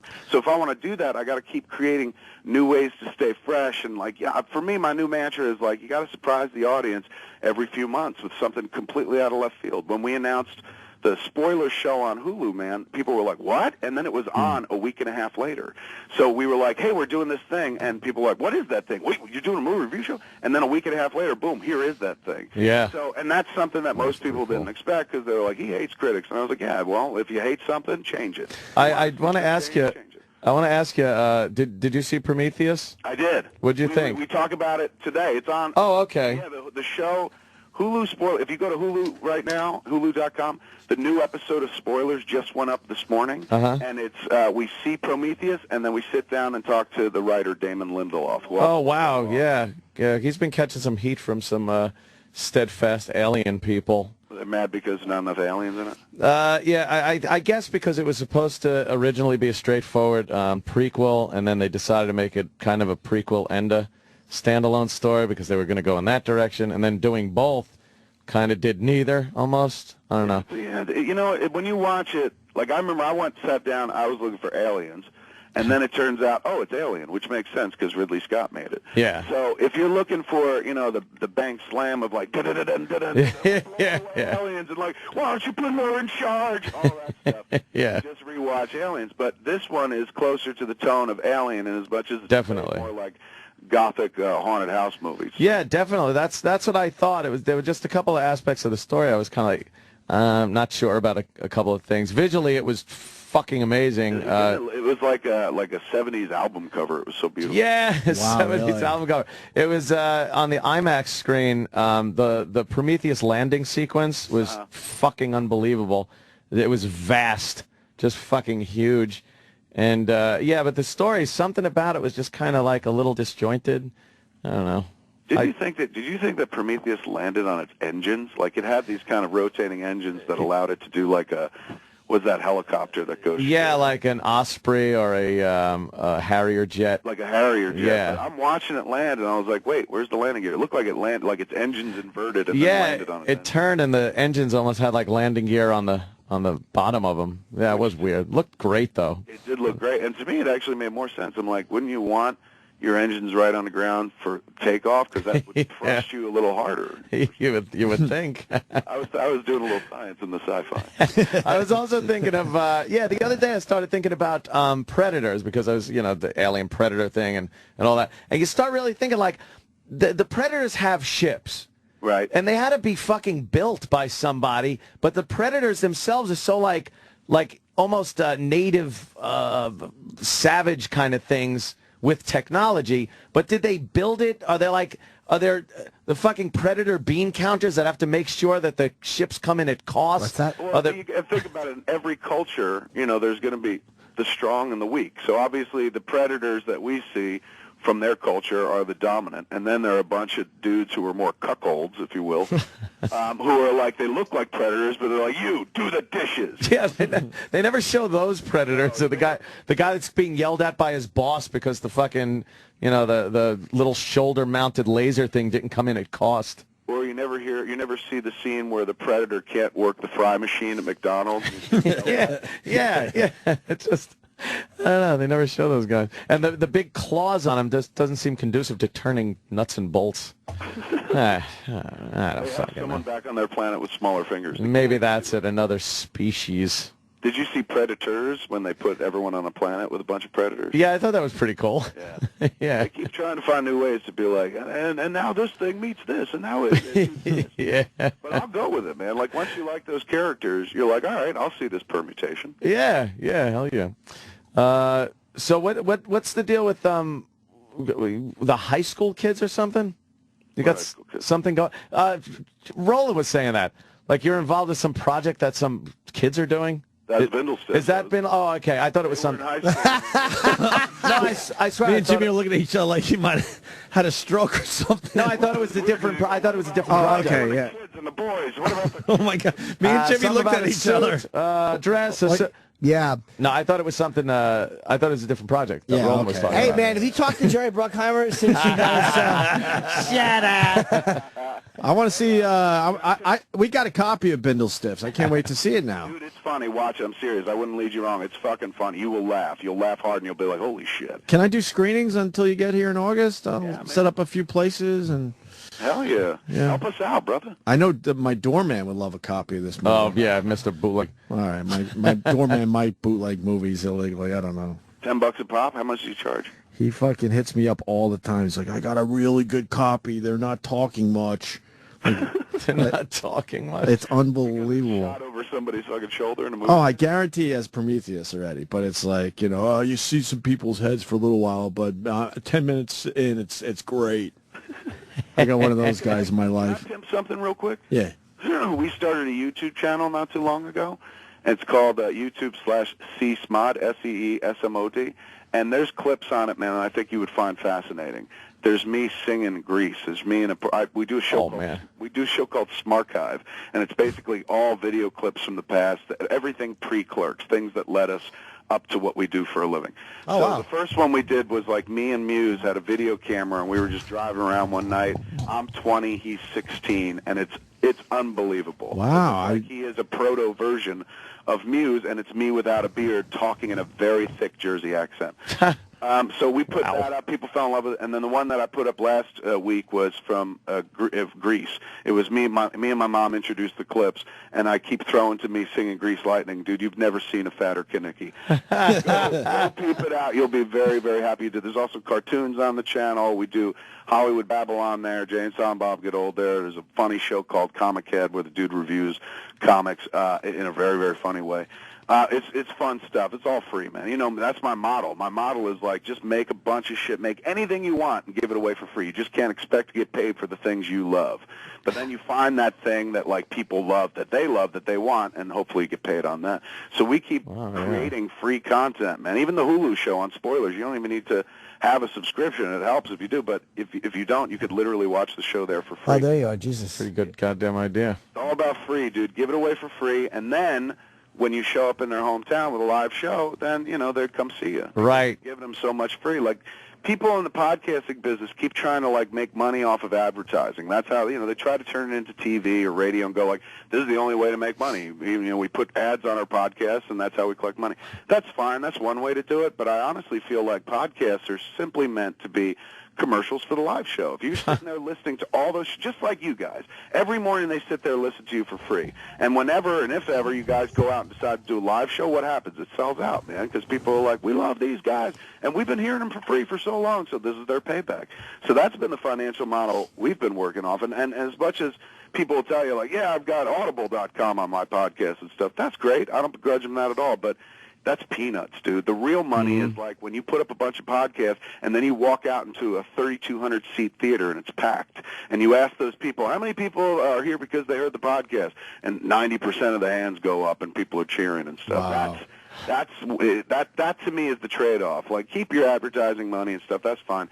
I just want to put asses in seats when we go on the road, and so far our audience has been fantastic about it. So we keep just generating free content for them. For years it was all about, here's my movie, pay to see it, or buy the DVD. Now it's like, go to our YouTube channel, watch all the crap there for free. Go to Smodcast.com, listen to all that crap for free. Go to Hulu, watch Spoilers for free.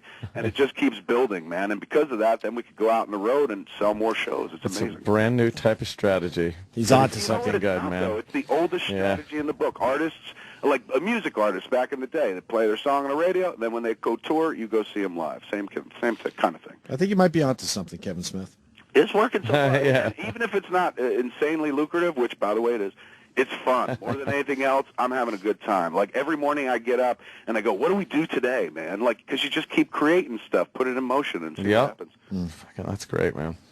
Very all right, good. boys, I'm sorry, I monopolized. No, not at all, bro. I'm going to call you when I'm in L.A. I'll be in L.A. at the end of June. Please do. And there is, just to put a pin in it, there's some action on Hit Somebody, so I'll let you know about that soon. Oh, yeah, good. If there's any dialogue, I can start going over. Totally. Absolutely. And I want to give you enough heads up where you can build some time into your schedule and whatnot. And I really want to do it with my I'm going to do my best Quincy impression. That's the character I've decided. Do it again. Do it again. Quincy, it's going to be all Quincy. We got to hit the puck in the net, Sam. I love it. I love it. The ice was melting. I think the best thing to do here, because Kevin's got so much going on, that Kevin Smith on Twitter is the easiest way. There, yeah, I'm always on Twitter. Hit me up there. Or Smodcast.com, obviously. Or Hulu. Go to Hulu and watch Spoilers. I tell you, man. All right. It's a fun show. Fun show. And they can watch it right now. All right, let's do that. That's great. All right, boys. Thank you so much. I'm going to be, when I'm in, I'm going to come and hang out with you guys for a long time. Sorry about the Devils. Sir, by the way, yes. Sorry about the Devils. No, dude, no. You've got to believe in Brodeur, bitch. He is tough. He's showing people up, dude. He's out there windmilling, he's flopping and stuff, he's stacking the fucking pads, and you'll find no end of people who criticize. Well, he's 40, he's stacking the pads. That's his only move. Meanwhile, he's fucking fighting for the Stanley Cup. The guy's the greatest goalie in the world right now. Give it to him. All right. Well, it's given to him. Oh yeah, it has been given. All right, Kevin. We'll see you when you come to New York. See you, buddy. Thanks, boys. Kevin Smith, everyone. And we'll break. And He's we'll right, finish though. up next. He's fucking right. Yeah, I know. He's I right. know. Well, we got a great agent. He does. The agent, we got to do. We got to push the agent. We tell the agent, this is what you're doing now. I don't rely on them. Yeah. No. I don't trust any of them. I'm in on everything with my fucking career, honestly. See, but Kevin isn't in a position also where he's got to answer to a company like this place. We can go out and do what we want, but they're all going to be down our fucking necks. No, I don't mean that, but if we want Bob to do something, we got to get on the phone with Bob and go, this is what we want, and we want it by Tuesday. Right.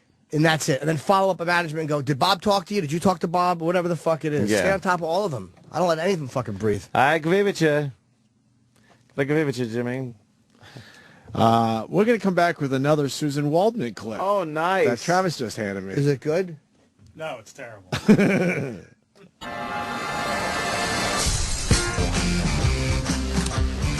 All right. We got one more Susan Waldman clip.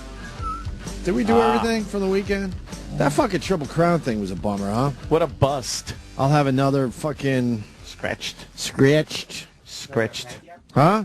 Talking about Pacquiao? Yeah, something happened there, whatever. I'm more about the Triple Crown thing. You're supposed to be up on sports, Opie. If you want. I am up on sports. Okay. The Triple Crown, this is what I would have done. They scratched him because they need that valuable cum out of the horse.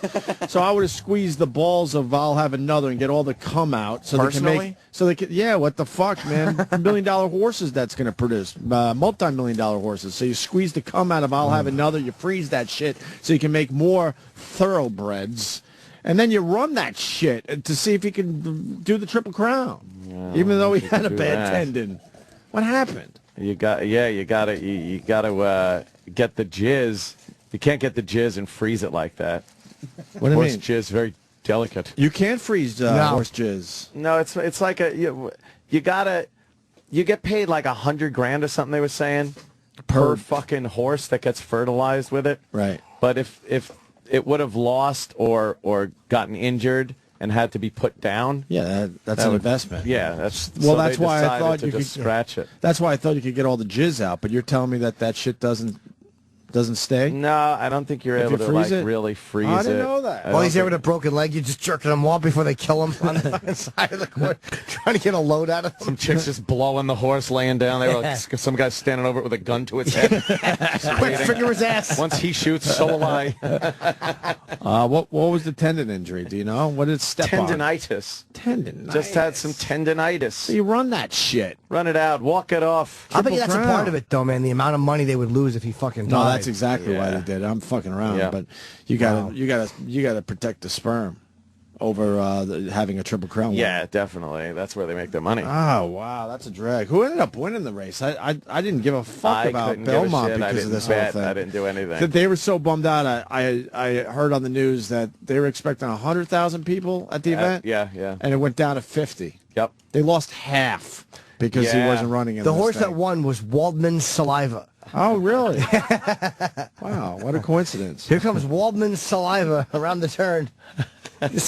And she's passing Sterling's crutch. Sterling's crutch is coming in second. Waldman's Saliva rounding the turn. Michael K. got out early. Is coming up third. Posada New on the outside. Posada New. Catchphrase hack. Catchphrase hack. But moving around, turn 3, it's George's box. All of our dumb sayings. Yeah. That would mean coughing. And because Sam was being a wise ass, I know about the Pacquiao thing. But boxing is fucking, it's corrupt as all hell. We all know that. What's the surprise here? Another fight that should have went the other way. Stinks. We can play all the audio, but that's what boxing does. They give a fuck about the money way more than the actual sport itself. So now they set up for what? The rematch, which is going to be a lot more money for everybody. And people are blaming the athletic commission, which I know it's them, but don't think that boxing doesn't have a tremendous amount of influence because of the amount of money they bring into Vegas. There's a lot of behind-the-scenes stuff, and I wouldn't be surprised. Oh yeah, it's the Fertistas, the non-union casino, and that's why the shitty unions here are protesting MMA in New York. But I guarantee you somehow fucking boxing is behind that. Yeah. Boxing does not want MMA legal everywhere. It's a dirty sport. They'll take too much of their cut Absolutely. from what they're making from boxing. But there's no surprise here. Everyone's outraged. It's like, really? This has been going on for what? We get one of these every other year. It's a horrible decision. I was telling Jimmy before the show, UFC, rarely is it a bad decision. Right. Rarely. Could you name one off the top of your head? You watch all the time. No, I mean...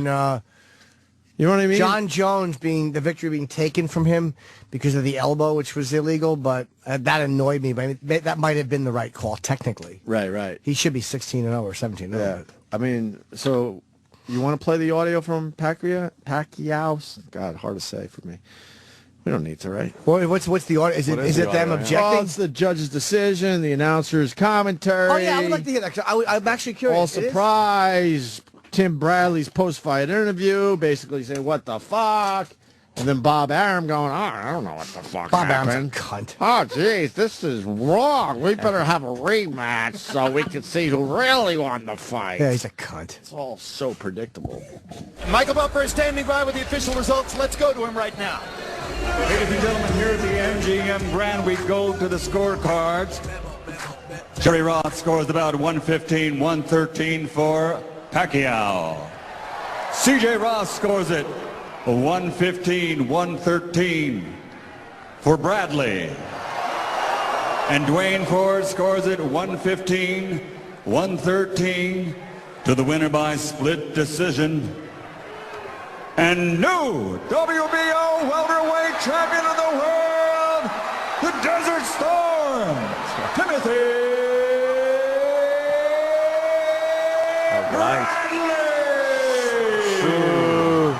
Boo. Wow, so when everyone's saying Bradley didn't win, huh?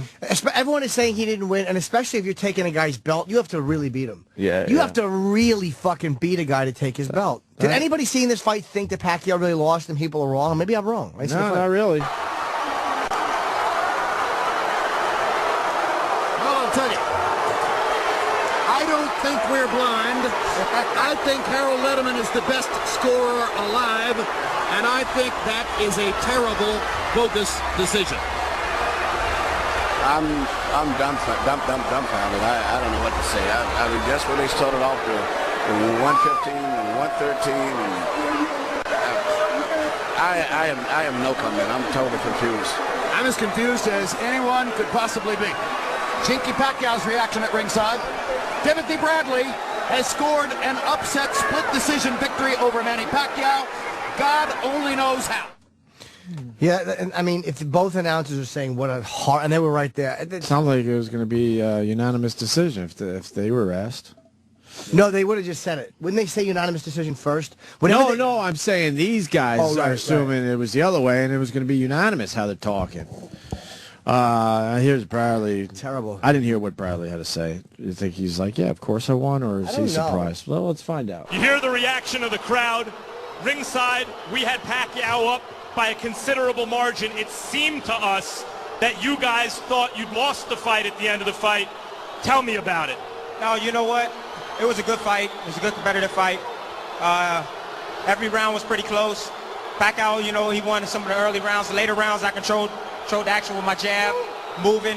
You know, I got to go back home, review the tape, and I'll see if I won the fight or really don't. How does it feel to have the official verdict to have won, to have beaten Manny Pacquiao? I mean, it feels great. It feels great, but I'm not satisfied. You know, you can hear the boos in the crowd. You know, everybody in the crowd think I lost the fight. I know it's predominantly Pacquiao fans, but you know what? Let's do it again. Let's do it again. He knows he lost. You said you wanted to go back and look at the tape. What are you looking for? Well, I'm going to see if I won the fight or not. You know, I was in here. I thought it was a close match. Let me go back, watch the tape, and see if I won the fight. Wow. That's pretty much it. An honest answer from an honest fighter. You almost feel bad for him. At least he good told for the Bradley. truth. He was trying to spin in the beginning and then realized, all right, well, fuck, what's going on here? But that's the speech a champion has to give. Right. That right there, this is why boxing, you stink. Yeah. Because that's the speech your new champion has to give. I'm going to go back and watch the tape and see if I won the fight. Yeah. You know, yeah, is that really a good fucking thing? Sport. Again, the athletes are not the problem, but the people behind boxing are fucking disgusting. It's unbelievable. Disgusting. Bob Arum, was he the promoter of this fight, obviously? Yeah, and he was representing both fighters. Is he? So it's perfect for him. But you can't fix fights without the fighters being involved. That's why it doesn't If work. they fix it. But if it's a fixed fight, then all of a sudden it doesn't look like Pacquiao won if he lost. Exactly. That's why if you're going to fix the results, you have to tell the fighters. That's why maybe it wasn't a fixed fight. There has to be a way. No, they got to fight their asses off, but then behind the scenes, everyone knows, well, if Bradley wins here. Yeah, exactly. If it's close enough, hint, maybe you should give it to Bradley because then we could get another fight out of this. Right. I think that shit goes on, to be honest with you. Yeah, that's what they're doing. They want that rematch. Yeah, these guys can't. I would imagine it's really hard to fix a fight in this day and age. So they fight their asses off. But if it's close, maybe some. But some talking is going behind the scenes. If it's if it's close, it wouldn't be the worst thing if you give it to the other guy. When does this rematch take place? A year and a half? November? Yeah. Okay. Right away. Here's Bob Arum. This is a fight that people, respected people, scored at 11-1, 10-2. Everybody was talking how Bradley was trying hard. I didn't know Bob Levy was promoting fights.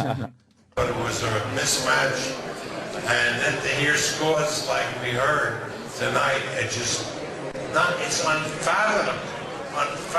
You look at the punch stats, you look at, with your own eyes when you saw it. I mean, there's no way I can explain it. Now, I've been in places where there are hometown decisions that are outrageous, but wink, you knew what was happening.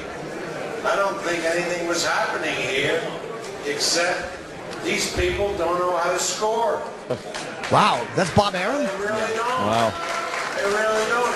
Two of the judges were judging fights when I first came to Las Vegas, and the truth is they're too damn old to judge anymore. That's the truth. And the third judge, the lady, I don't think she's ever done a championship fight before. What the hell were these people, all three of them, including the one they called the 7-5 for Pacquiao, what were they looking at? Yeah. Good for Bob. You know what? I fucking shouldn't have blasted Bob Arum. But it's in a real But remark. it's in his best... it's in his best interest to... In his best interest, because now he's going to make a shitload more money off these two. But the way he just blasted that, though... He could just be blaming it on the judges. Yeah, but now he's covering his ass a little bit. Like, what the fuck? This what? What's his other option? They had a woman judge in there? Yeah, that's the athletic commission. I tell you why. Oh, boy. When you're fucking... But they also said the one scorer was the best in the business. But he's saying even the guy that said 7-5 Pacquiao, what were you looking at? Like, when the promoter comes out like that blatantly when has both fighters, and is that... that doesn't sound like a guy covering his ass. That sounds like a guy who's genuinely irritated by it. Covering your ass sounds more like, you know what? It looked to me like it was close, but I'll have to watch it again because, like, he didn't give mince words at all. Yeah, but he's happy it turned out this way. That's what's weird, you know? Yeah. You don't give a fuck. In the end, he wants to promote fights that will bring him the most money, and now a rematch is going to be the best thing that could happen to Bob Arum. That athletic, which makes it weird too. The athletic commission may be fucking. You know what? They simply may just be fucking beholden to other interests that have nothing to do with UFC, nothing to do with boxing. Big gamblers who maybe run things behind the scenes, or big odds makers, may have a lot to do with what these shithead athletic commission people. But my dumb point when I saw the headline, I'm like, oh, this again. Yeah. We've seen it a million fucking times. No surprise. And do boxing fans actually want to see a rematch of this now? Or are they just fed up with it? What? Do they want to see this fight? A rematch. Yeah. Of course they do. What for? I mean, they thought they were going to see it the first time. Pacquiao should have won. So now they're like, holy fuck, you know. So what if they just misjudge it again? Well, then you get the third fight, which is, or now, just keep, like, Pacquiao wins, then it's 1-1, and then you do get the third fight. But they're being suckered. Like, don't the boxing fans No, realize wrestling what's fans are being happening? suckered. No, wrestling fans know it's fixed. Yeah, boxing fans they should don't. stop buying the pay-per-views. Yeah, wrestling fans are not buying something to see something that's not fixed or predetermined. More importantly, people are all over the place with the frozen horse sperm. They're saying Ant's wrong, that they freeze it now in liquid hydrogen, supposedly. What? But then other people saying to be an actual racehorse, it's got to happen naturally. You can't, like, shove sperm in the female horse. I know what brings the most money, and that's nice fresh cum. You see the donkey video from Fear Factor? Oh, that, yes, that I Rogan did. talked about on our show? I did indeed, and that's finally fucked made the light of day. I'm sure it's on our Facebook or Watching by now. Chicks fucking just chugging Gobbling down up donkey sperm and donkey piss. Club And Soda donkey Kenny piss. seems to have the answer on the frozen semen question. What does he say? He's texting me. He says, from outside the room for some reason, he says, Yeah. you can't race a horse bred from frozen semen. Thoroughbred horse racing requires that all breeding be done live. Well, who's watching the See? breeding? That's a good question, Because too. if I was a horse owner, I'm like, nah, it happened naturally. Oh, Where you do I go? probably need And then I go, records. where do I go? Where's my stable? I bet you need pictures I'm of legal. a horse fucking him. That's probably so you can't fucking. That's obviously so you can't manipulate the DNA and fucking pump in stuff. I'm manipulated. Who gives a fuck? Hey, what about Give him the? steroids? Give him whatever the fuck. I don't care. Speaking of horses, what did Susan Waldman say in the new? Oh, you audio? want that? All right, let's end with this. I Sure. like yogas. We asked Travis for more Susan Waldman audio, one of the announcers for the Yankees. And I've cracked the code. The best Susan Waldman is right after a home run because she does a pre-show, she does an after show, which is and mellow. yeah, whatever. nice and mellow and this and that. But the excitement of a home run Gets her going. Gets her pussy moist. Gets everything, all the juices flowing. That's why her mouth is so full of liquid. And I left in. You'll hear at the end. John just doesn't give back. Oh, really? Oh, why doesn't John give back? 3-0 Mets. Bottom of the 7th, 2-outs a runner at first pitch. Swung on and drilled to right. And that ball is going to be gone. Oh, Russell Martin just cleared the jump of Scott Hairston and hit it in the first throw in right. His home runs have been going to right center. Russell, he shows muscle. Monsieur Martin est là. He line drives a home run in the right field seats, and the Yankees trail 3-2. And David Wright still looking at that and looked at it again on the board. Don't forget, Wright makes a better throw, and they are out of the inning. Let's see where this ball was. Hairston goes up over. Well, the ball hit the top of the wall and bounced into the stands. Hairston didn't miss it by much. It went just to the glove length, about right to the right of the glove, about the length of a glove. He was in the wrong spot. There's Jason Nix. He hits a ground ball. Shit ass. I won't kill her on that because to me that was legit what she said. She was just painting the picture of what happened. But that fucking Sterling, he hates her. Nothing. Dead silence. She and gives then him 30 the call. seconds. Shut up, bitch. of information. Yeah. He just doesn't have any of it. Yeah, they're all of a sudden they're going to talk about Knicks. What is he mixing off? What is he with the New York Knickerbockers or something? I'm going to compile a lot of That was a glove length. How about a glove width or something? It's so bad. Horse semen says, what are you doing? Are they little horses that are out there like in the Navy or something? Right, Or something. Sure, semen. Yeah. Oh, man. All right, y'all. So, hey, hold on, I ain't finished. Hey, sister, how was Nicole's wedding with mashup? Did you have mashed potatoes or something? Oh. There were no mashed potatoes. You did go, though, Chyp right? Waldman. Yes. It was a lovely affair. It was a good party. Did she get That's all I drunk? need to hear. She got, yeah, she was intoxicated. How come she wasn't out intoxicated or something? Out of intoxicated? You just say out intoxicated. If she was intoxicated. Yeah, he says out of toxicated. I didn't say in of toxic. No, in no, or you out, didn't. not out of. You didn't. Moist mouth. It was fun though. That's good. Oh my God. Hey, how come you're eating blueberries or something? Why aren't you eating red berries? What? What Chuck Berry? That's not funny. Why would you say that when it was a glove locked away, Anthony? Sorry, Chyp Waldman. My mother was a saint on earth or something. Or something.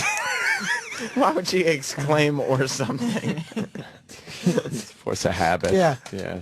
Grandison looks like he looks like the guy that would help my mother with the floorboards. Or something. Or something. Or something. How come I'm Chyp Waldman or something? No, you're Chyp Waldman. Yeah, you're a man. For this one day. The one day.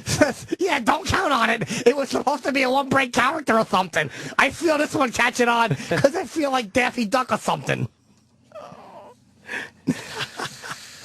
Are people tweeting you? Why is the succotash suffering or something? Why don't they put it on his misery? Oh my God. Suffering succotash. Or suffering succotash. Is suffering succotash from upstate New York or something? Suffering? Yeah. Oh, God. Chyp Waldman's kind of fun. No, she's not. He's not. Haha. She. Cocksucker. Shut the fuck up. Fuck. The Opie and Anthony show is pretty much over. Pretty much over. But if you feel like sticking around after 1A Live is next.